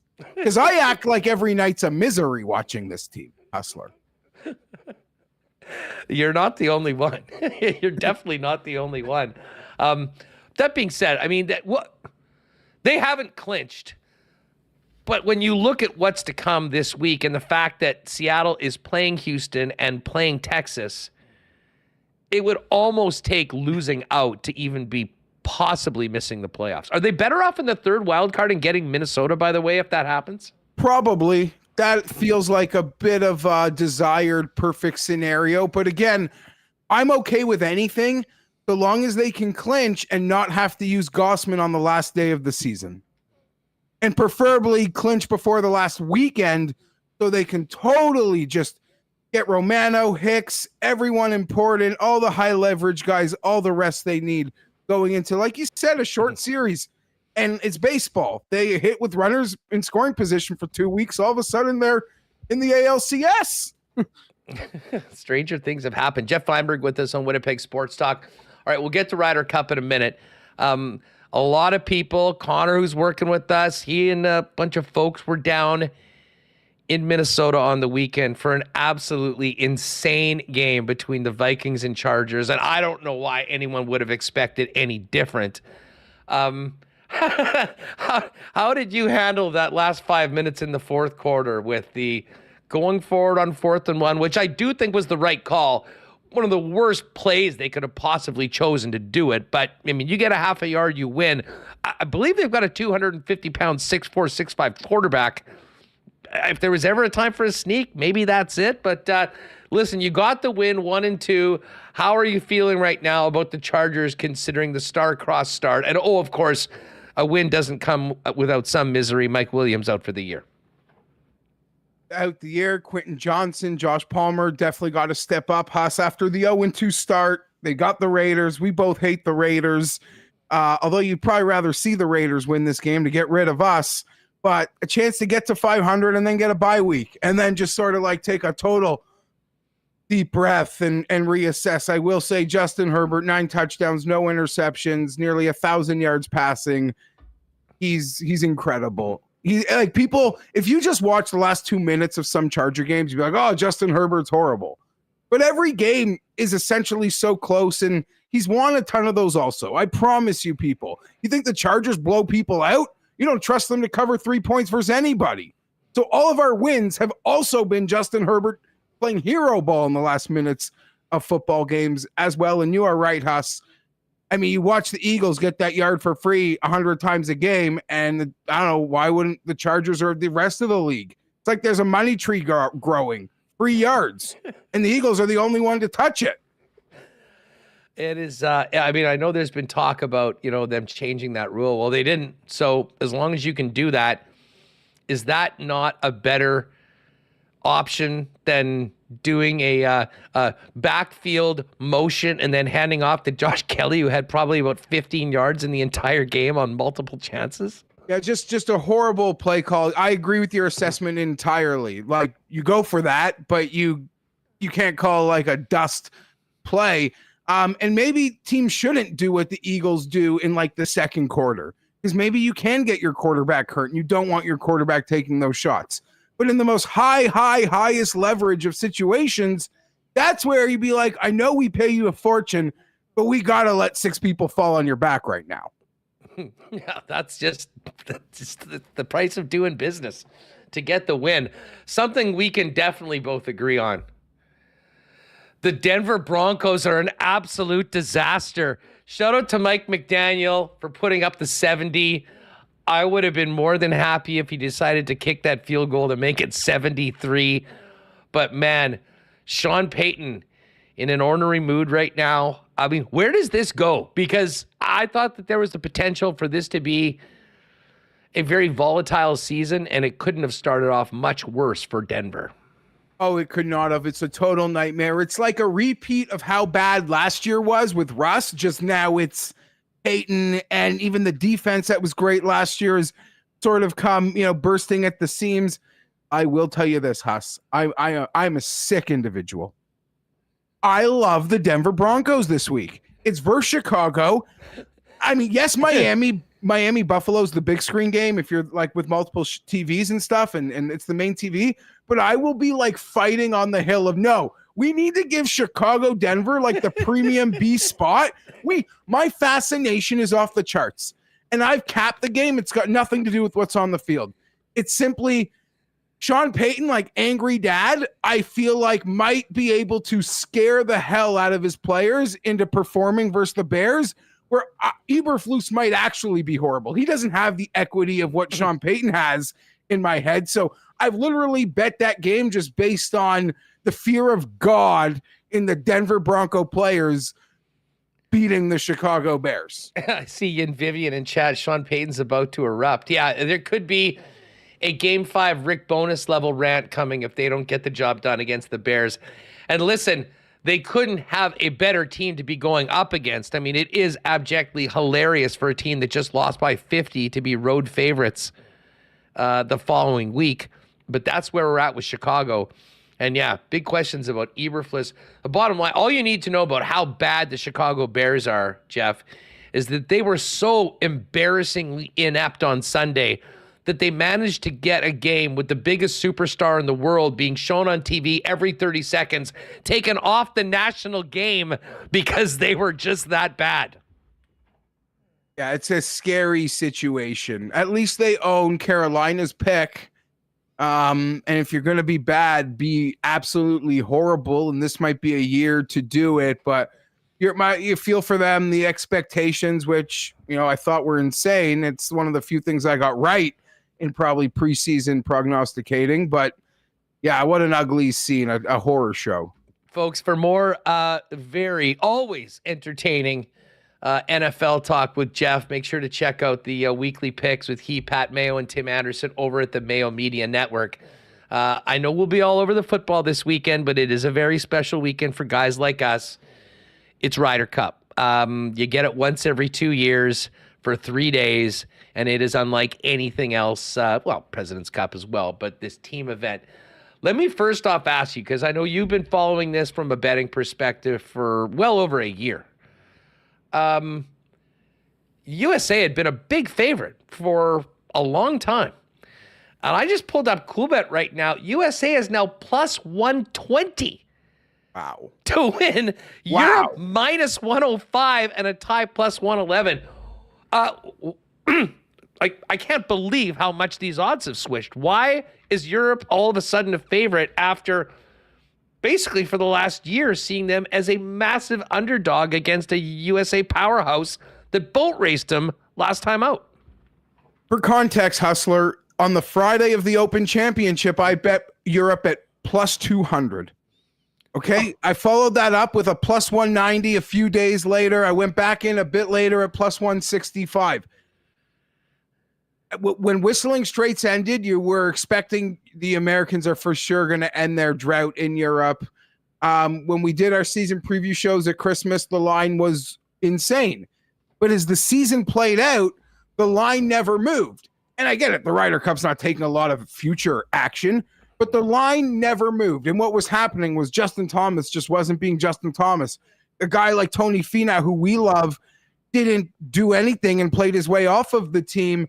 A guy like Cam Young, who everyone assumed would ascend, stagnated or just didn't do enough. And Brian Harman, Wyndham Clark, I love Ricky Fowler. They make the team, and those are all lovely players. But on paper, it just didn't feel like it did. And I'm like, the line hasn't adjusted yet. It finally adjusted as people bet it. Victor Hovland becomes a force. Europe has 3 of the top 4 players in the world. Europe historically, Hustler, their best players perform at the Ryder Cup in a way like Tiger and Phil didn't. Whether it was they didn't care enough or they just never met the moment in those specific situations. I still love Europe. I don't know that I'd bet them as a favorite. Can I tell you, if I had to bet this thing today and I didn't have my futures and I could go bet the other side, essentially, and get free money. I don't care to do that, though. I'm not smart enough to figure that out. I would bet like exact scores for 12-1, Europe 15-13, maybe USA 15-13. The only thing that would shock me is a blowout now. Like, the level of play will be off the charts. The level of competitive, like the competition will be off the charts. It's going to be such a magical time. I am so excited. We get to know these guys in ways we never get to, like emotionally. We see these guys miss putts for 80K on a Sunday every week. They don't flinch us. They don't flinch. Let them play for a partner or their buddy or the continent and the country. Wow. Yeah, you can certainly see the knees knocking on some of those plays. You know what? While we're at it, golf people that are into Ryder Cup, in the chat, let me see you right now. Why not question of the day for Not Autocorp at Waverly and McGillivray? Who you got, USA or Europe? The event gets going on Friday. And as it stands right now, Europe, after being massive underdogs all year long, are the favorites at -105. Although to lift the trophy, Europe -105, USA -16, because of course, if the teams do finish tied at 14 all, they retain the trophy as per Ryder Cup rules. For people that haven't been paying attention, you know, we kind of talked about the American picks. Let's talk about the depth on the European team. We're going to see our guy Aberg. I mean, is it true he's never played in a major and he's in the Ryder Cup? Ludwig, which I heard is Oberg. Ludwig Oberg has never played in a major, Hustler. His first event was his first actual event as a pro, because he got some amateur starts like Bay Hill, was the Canadian Open. And I don't know whether I said it to you, but I left that week saying, I think I just had the most expensive walk of my life. And what did I mean by that?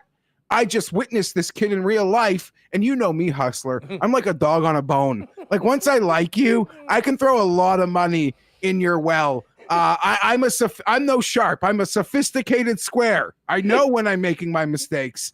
But yeah, I'm obsessed. I'm obsessed with Ludwig Aberg. I saw him hit the ball in real life. I heard the sound he made compared to every other pro that I watched that week. It was different. He is different. And it's scary to think that he's not just never played in a major, Huss. I believe he's going to play on Friday morning. I believe there's a chance he's paired with one of the heavyweights on Europe, or even like a Hatton or a Fleetwood. Like, they are going to roll him.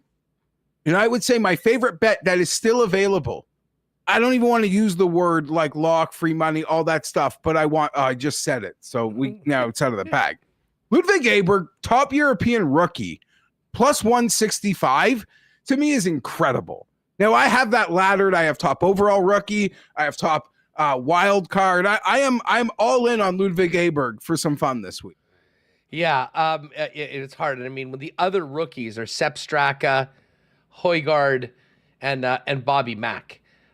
So, I mean, I wouldn't be surprised if Aberg might be out for 4, potentially 5 matches. Yeah, that's it. 5, possibly. Like, if he gets to a good start, he's winning. No, I made those bets assuming he goes out Friday morning with a higher end player. And you know how the Ryder Cup works. You win, you look good, you get some chemistry, and there's a chance you get a roll over again. So maybe that potential exists. That would even blow my mind away, but he's the real deal.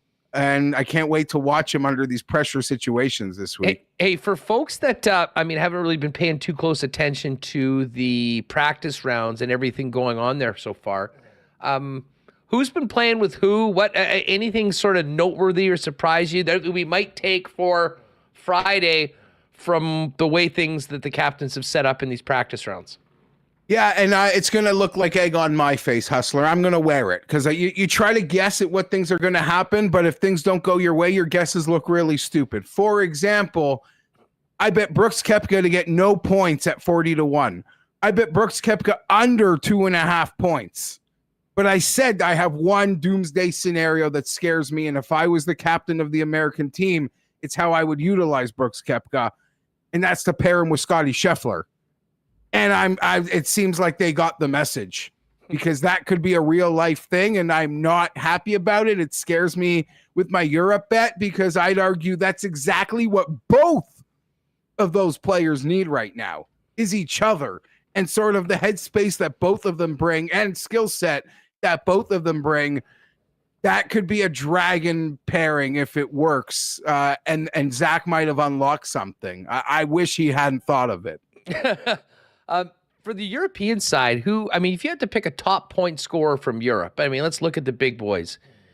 Is it Rory or should we be looking at, John Rahm is an absolute stud and loves this sort of thing. And we all know how great Victor is and what he was able to do down the stretch.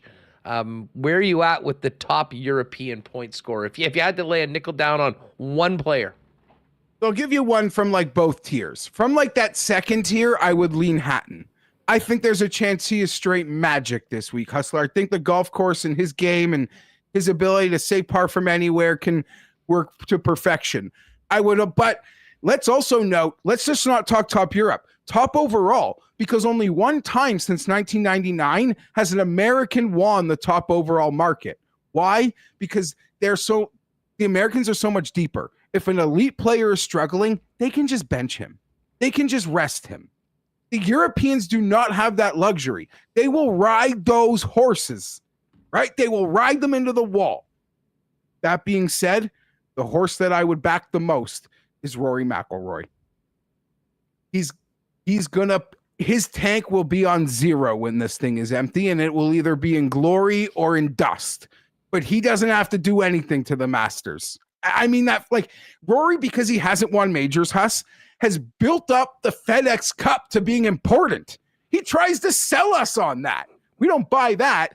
But his accountant does. But yes, but to jump on top of that, it's things like the FedEx Cup, like the Ryder Cup to Rory. Yeah, it's his team. Sergio, Westwood, GMAC, Poulter, they're gone. So it is his team. I believe he will go, 5 sessions. And that's not to say Rahm won't, and it's not to say Victor won't. But, and there's rumors Rahm and Victor could be going together, which would be, wow. So yeah, you're asking me about the rumors. There's all kinds of rumors. The Europeans, though, historically like to play cat and mouse with us trying to guess their pairings.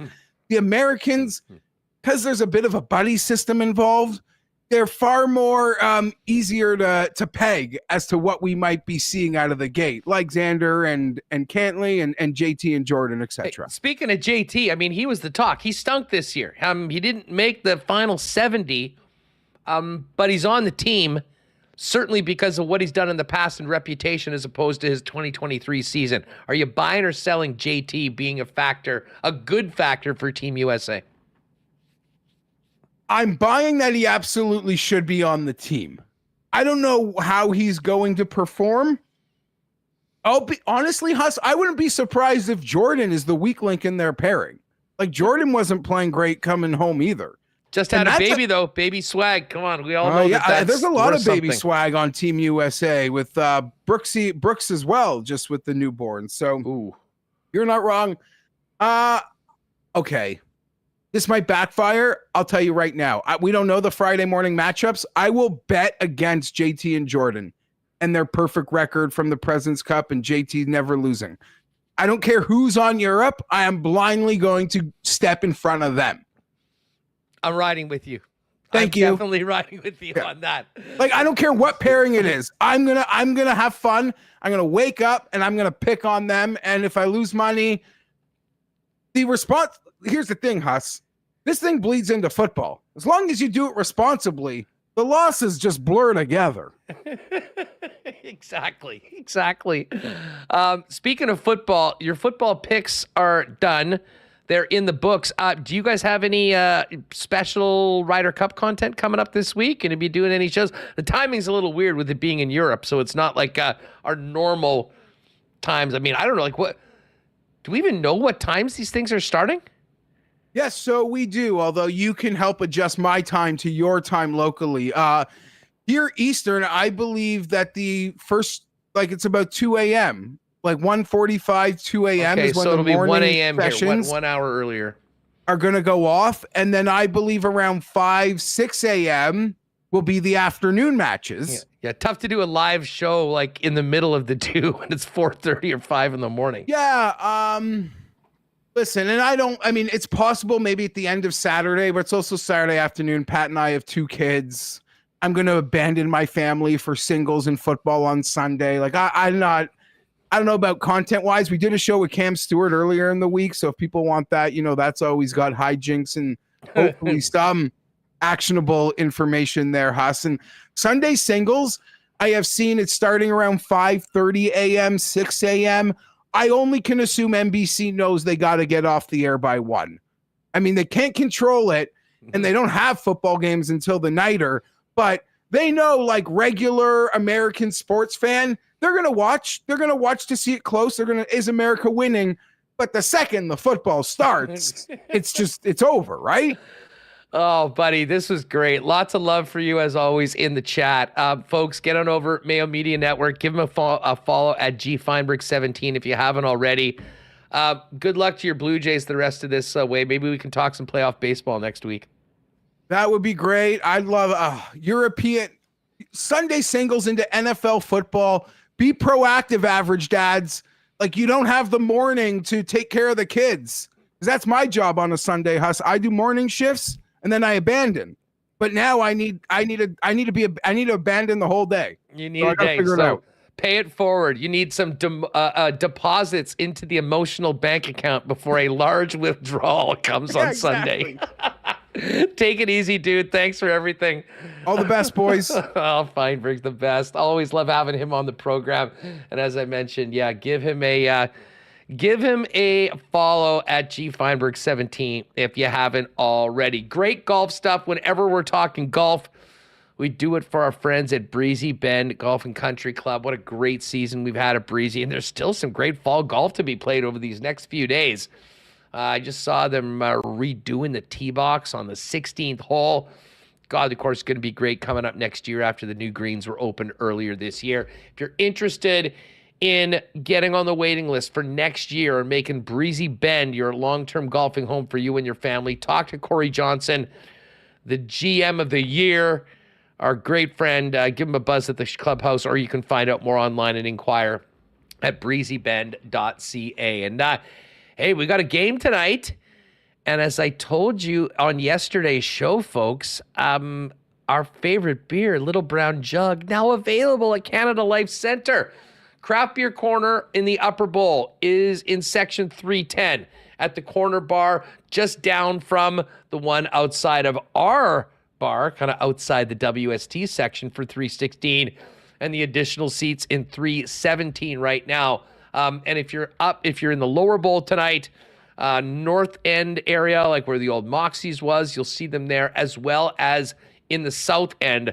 And great news, both 1919 and generic available right now. And if you're a season ticket holder or a package holder, you can also use your discount card on the local beers as well. So lots of good news if you enjoy great beer and hockey and are going to Winnipeg Jet games this season. Of course, check out Little Brown Jug down at William Avenue as well, and online at littlebrownjug.ca if you'd like to order for local delivery. And while we're talking about that game tonight, folks, shout out to T-Kona Polly's coming out with us for the WST gang. There is still a few tickets left if you want to join the crew for our 4-game package with the Winnipeg Jets this year. There's a link in the description of the YouTube video. If you're listening to us, go to winnipegsportstalk.com if you're listening on the podcast, and there's a link right there. 4 awesome games starting off early in October. LA Kings, Pierre-Luc Dubois' return. Thursday, November 30th, McDavid and the Oilers. Saturday, January 27th, the Leafs. And then Thursday, April 4th, against the Calgary Flames that we're seeing tonight. Package is $375. We, I think, are sold out fully in section 316 now, but we got a couple rows across the aisle in 317. We're going to have a little early access and a get-together in the bar outside the section before the games, do a little raffle. You will get a free beer, drink, soda, or pop with every ticket, like one each game. That'll be done through the Jets app. And again, we've had amazing turnout and response. So if you're thinking about, I'd love to be a Jets package holder, I can't do a quarter season or a half season, think about the WST pack. Click on that link and get yours today and join us on October 17th as we welcome PLD back to Winnipeg. All right, Remo, we do have to get to the Coolbet lines. I was talking quite a bit about the Ryder Cup there. We're going to be making Ryder Cup picks tomorrow on the Lock Shop. But if you go right now to Coolbet, you've got winners, you've got day 1, day 2, day 3, groups, props, head-to-head, player points. I mean, there is so much to get into, and one of my favorite events to bet on every year, definitely the Ryder Cup, so that is all up there. Tonight, we've got a huge game for the Blue Jays. Unfortunately, Garrett Cole's on the mound for the New York Yankees, but the Jays are still a minus 118 favorite. Cole and the Yankees plus 104 underdogs. And we did put together a little parlay for the game tonight. And we didn't want to bet against the Blue Jays, but we also didn't want to bet on them to win just because they're going up against Cole. Now, Cole was dazzling last week against the Jays. 2 hits in 8 innings, 9 or 10 strikeouts. So this is what we're betting. And this could still be a Jays win. 7 or more strikeouts from Garrett Cole. The Yankees to score first in the game. And Bo Bichette, 2+ total bases. So we need Bo to get a double or a couple singles.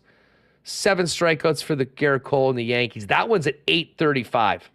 So a bit of a longer shot for our pick today, but it should be fun. And, of course, that's the big one tonight. That gets going just after 6 p.m.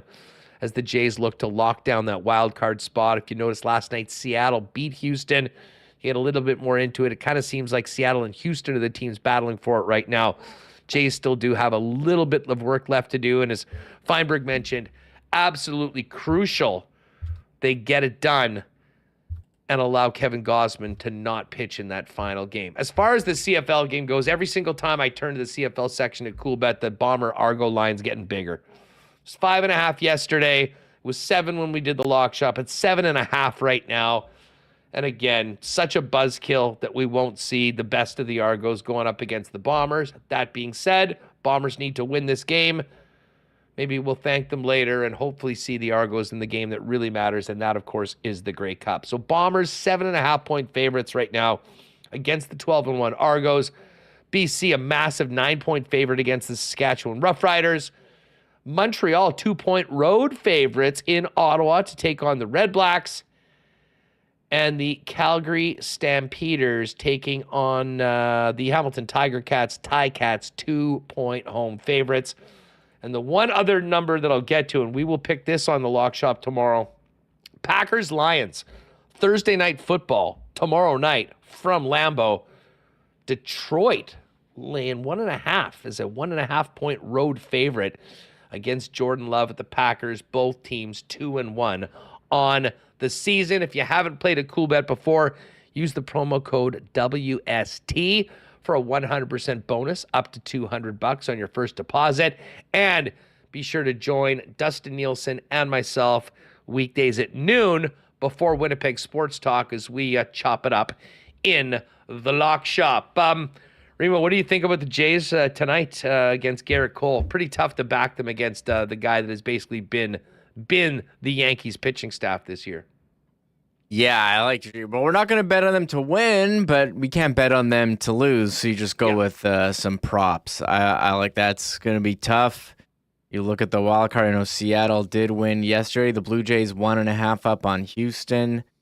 Seattle half back of Houston. Here's the wild card standings right here. So I'm not sure. Hard to be too confident, but the Jays certainly in a nice spot here.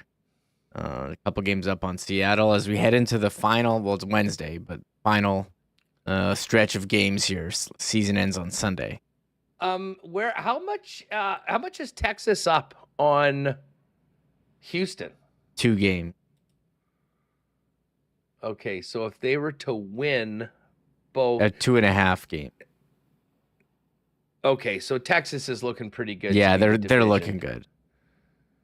Division winner, and then but regardless of what happens in the AL, it looks like the Minnesota Twins are going to be the 3rd division winner, which would play the 3rd wild card team, which might be a little advantageous. I was saying, Texas has just got it, but I mean, when the way Texas handled the Blue Jays 2 weeks ago at home in that miserable 4-game sweep for Toronto, crazy. I don't think you want anything to do with Texas. So we'll see what happens, whether it's Minnesota or in all likelihood, the Tampa Bay Rays. And of course, the Jays finish up against Tampa this week. Hey, listen, before we go, I couldn't help but laugh quite hard, Reem, at your anniversary reminder to everybody today online.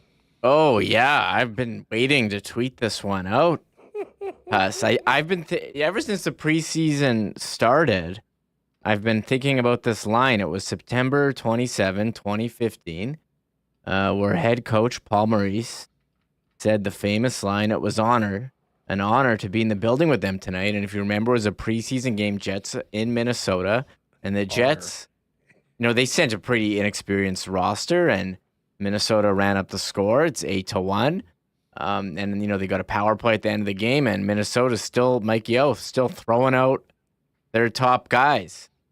And they asked Paul Maurice about it after the game, and thankfully I was able to unearth this clip, Hustler, because this is an all-time one. We talk about moments in Jets history. I think this is, at least post-game coach Grums, is going to be up there with pushback for me. Although, I mean, it's preseason, but... Let's play it. Let's take a trip down memory lane. Eight years ago. I had to do math there. 8 years ago. Here it is. You never get an option in this league, so you get into those games, and they're going to keep putting out good players. Like when they got an 8-1 lead, they got a power play. The best is coming out in an exhibition game. So your initial comment, I take that you have some frustration with your opponents and how they conducted themselves? No. I thought it was just an honor to be in the same building with them tonight.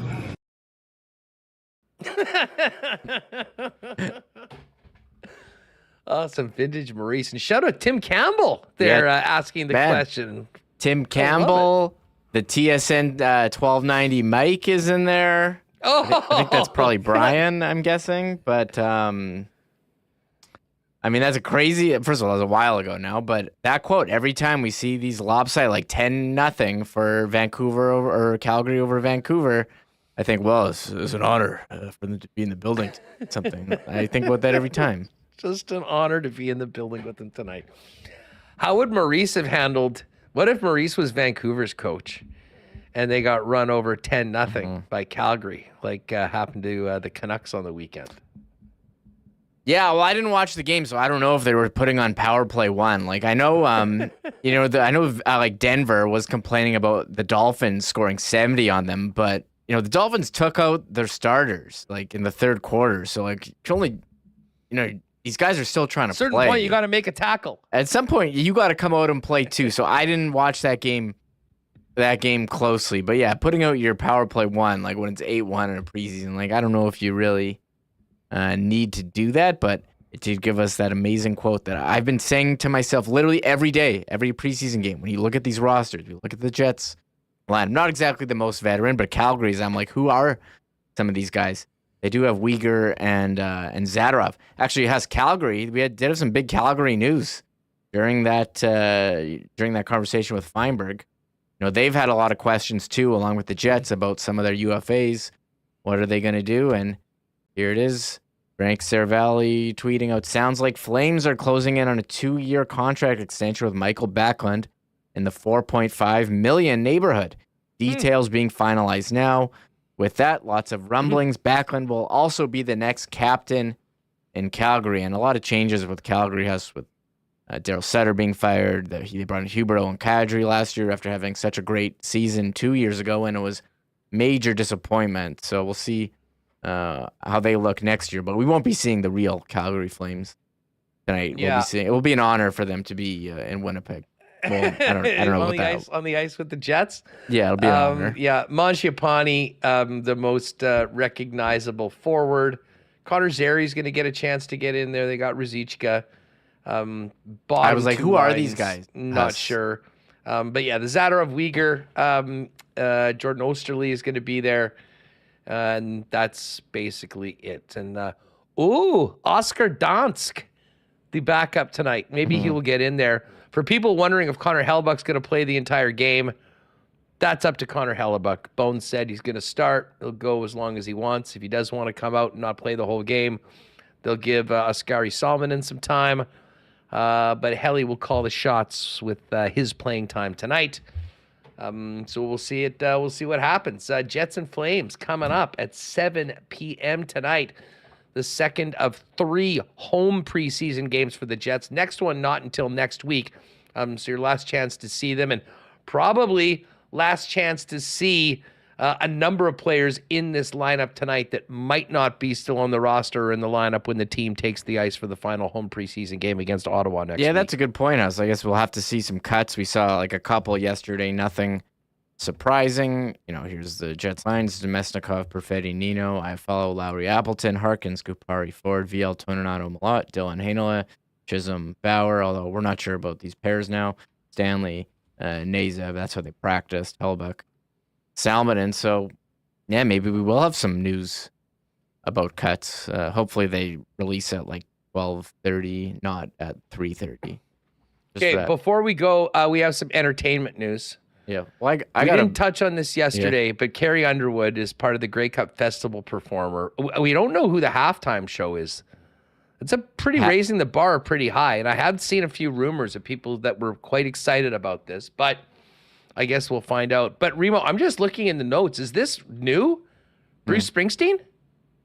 Yeah, this was this came out this morning. Bruce Springsteen, he had an illness and he had to cancel some dates this month in September, and the hope was he would be fine to to do the show here in Winnipeg in November. But it came out this morning at 11:09. Here he is tweeting out a nice graphic that Bruce Springsteen has continued to recover steadily from peptic ulcer disease over the last few weeks and will continue treatment through the rest of the year on doctor's advice.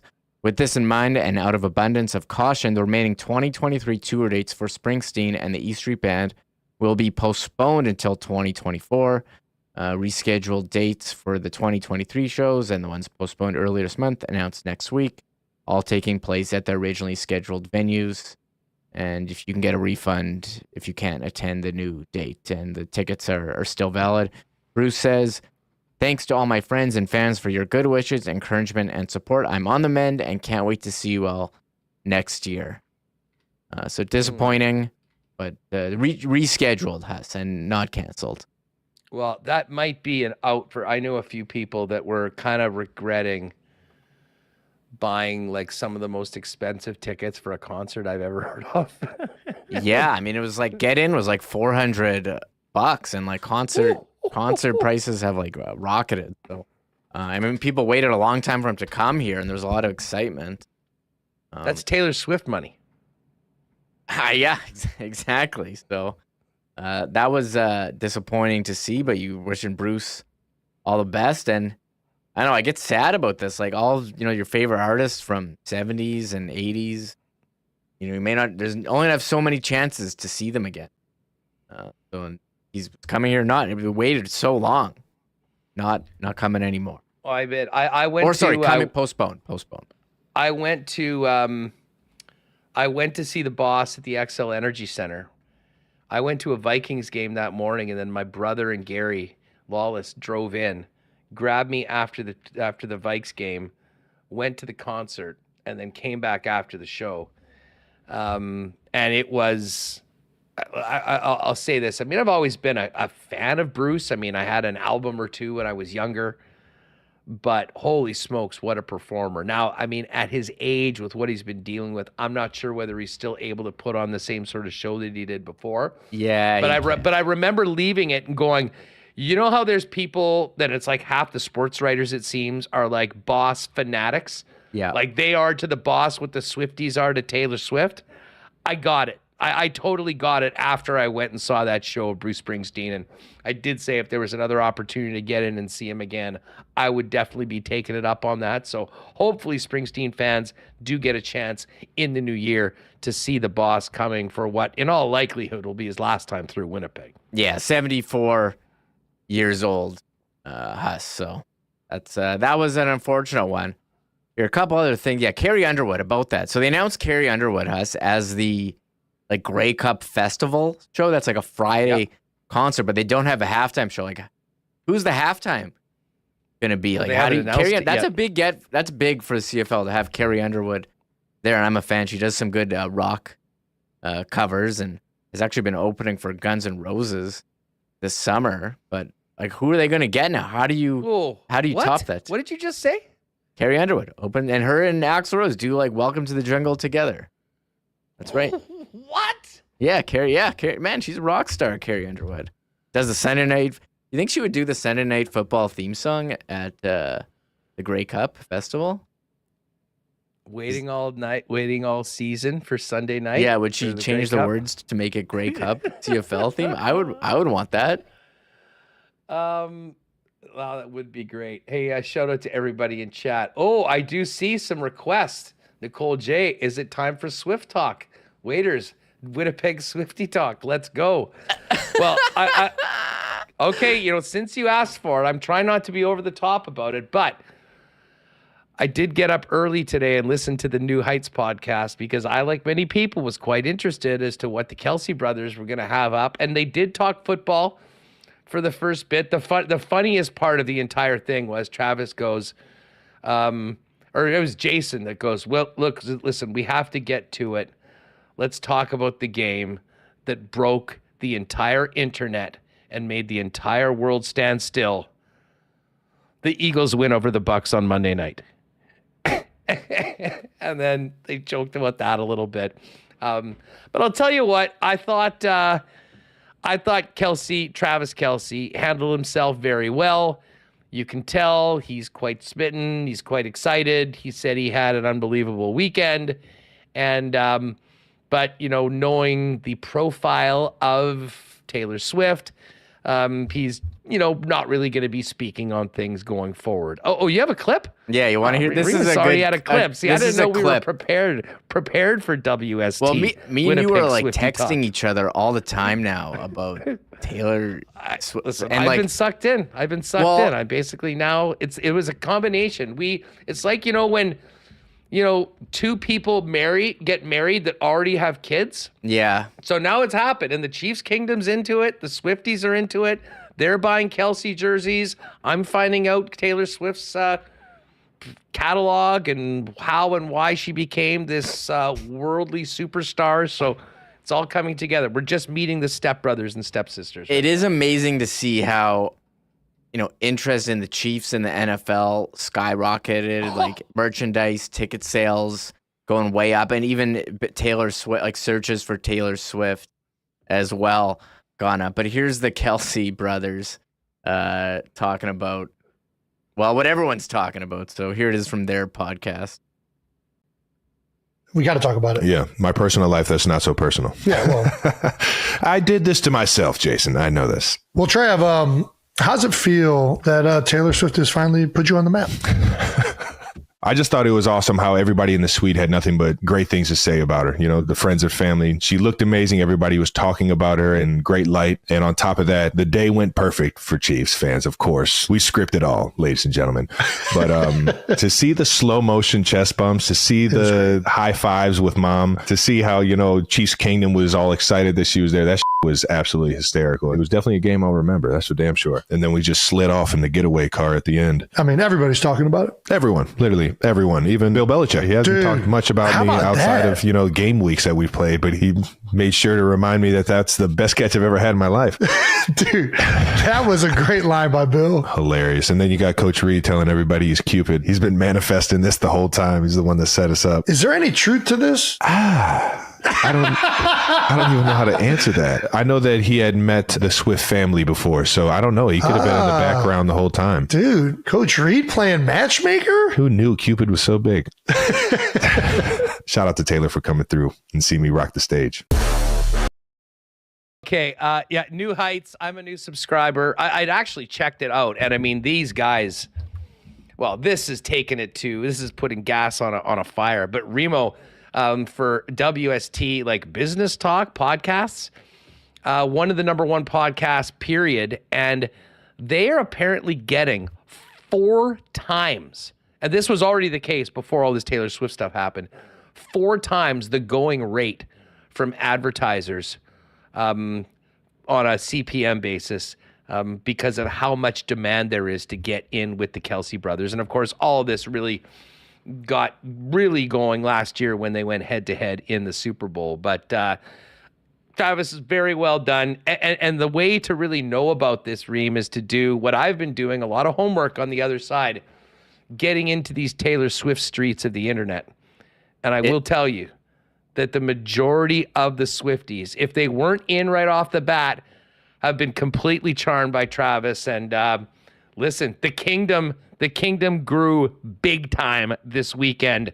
And don't think that those Chiefs 87 jerseys are going down in the rankings anytime soon.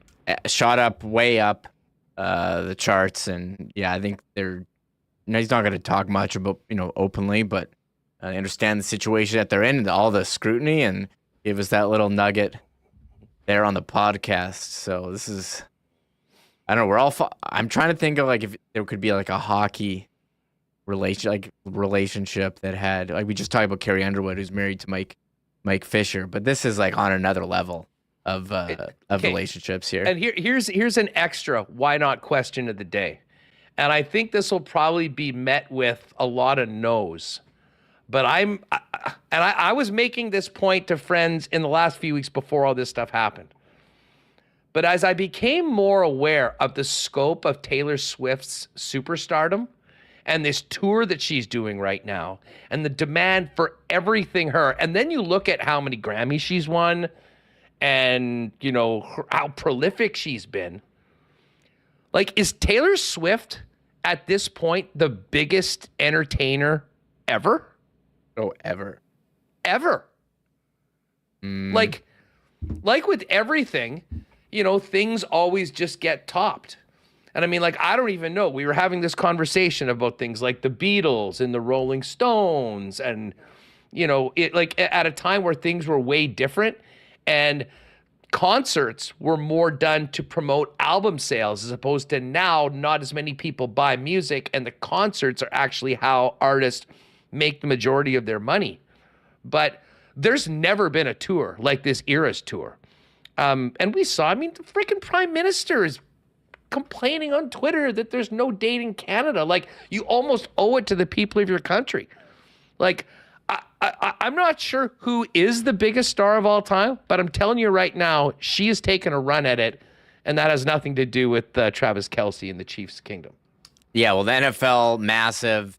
Her, very popular as well. And the worlds are definitely colliding here, and it's kind of fascinating to watch. Mary Jane in chat says, no, the K-pop group is the it group. And like those guys had, and I can't remember what they were called. BTS? BTS, exactly. Yeah. Yes, thank you for that.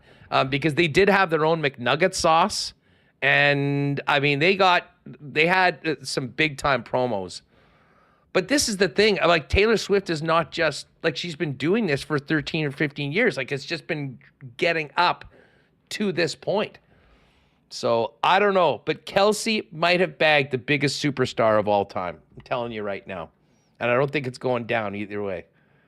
We'll see. We'll see what happens. Here, Mahoney. What's he saying? Oh yeah, I saw that. Sure, I'll read it. I don't know if I can read that for the podcast listeners. He says, Prime Minister complained no Swift concerts in Canada, then his wife left. Coincidence. Thanks, Probably Rob. a coincidence. Here, before we go, one other thing. We didn't talk about this at all. Wait a sec. Jeff Bowes, great comment. Taylor Swift helped avoid a USA recession.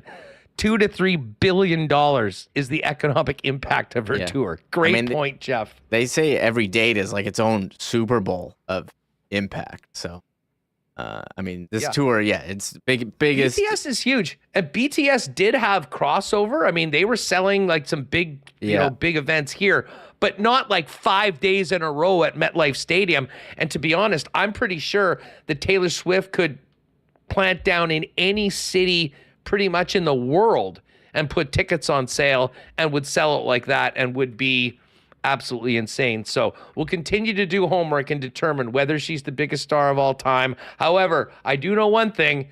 She has 0 Super Bowl rings and Travis Kelce has 2. So who's better? Yeah.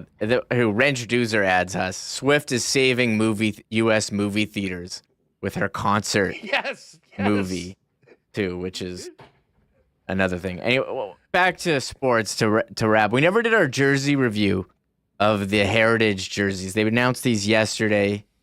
Oilers, Flames, Heritage Classic.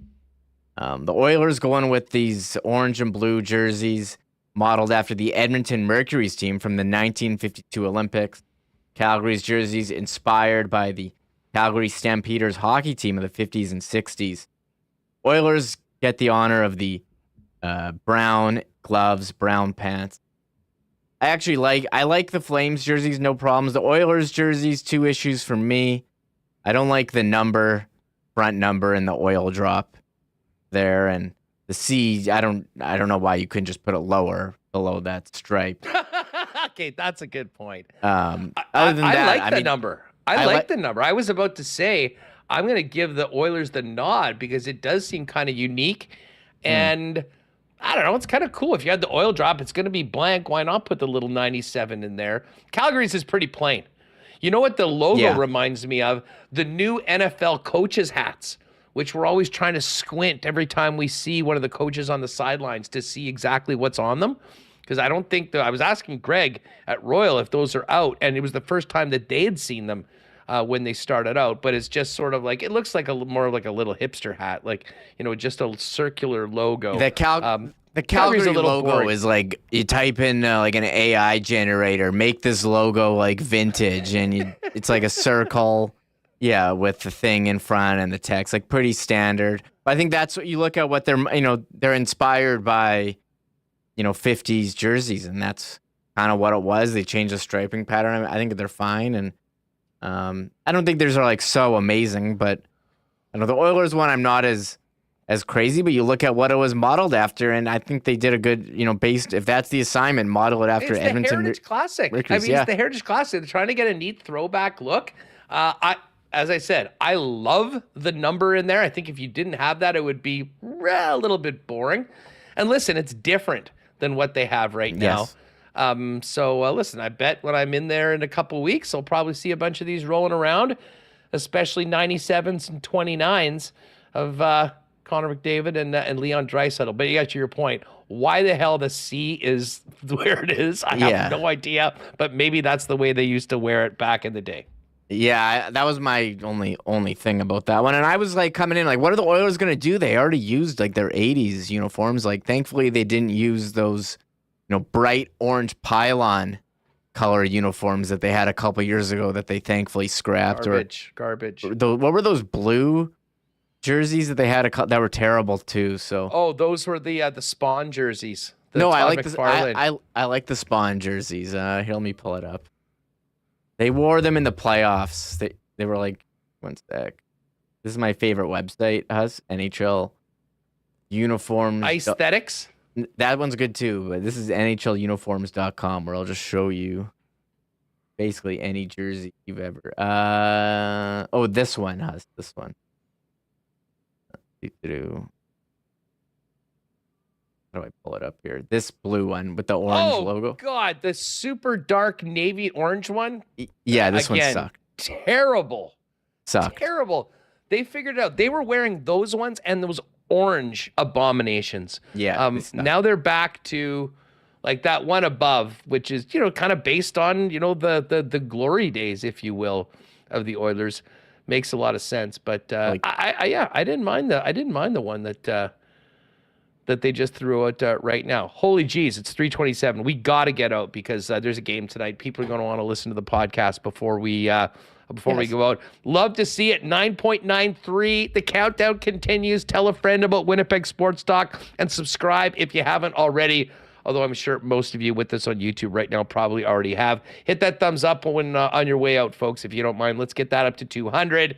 And enjoy the game tonight. And big Blue Jays tilt as well. We will be back tomorrow. Murat Atesh is going to jump on. Really looking forward to having Murat on Thursday to get his thoughts on what we've seen so far in the preseason and certainly the battles we talked about tonight. If you see us at the game, definitely say hi. And if not, we'll see you tomorrow at 1 p.m. right here on Winnipeg Sports Talk Daily. Have a good one, everyone. Oh, my God! Oh! Shut it down! Let's go home! Thanks for tuning in to Winnipeg Sports Talk Daily. Make sure to subscribe on YouTube and your favorite podcast feed at winnipegsportstalk.com.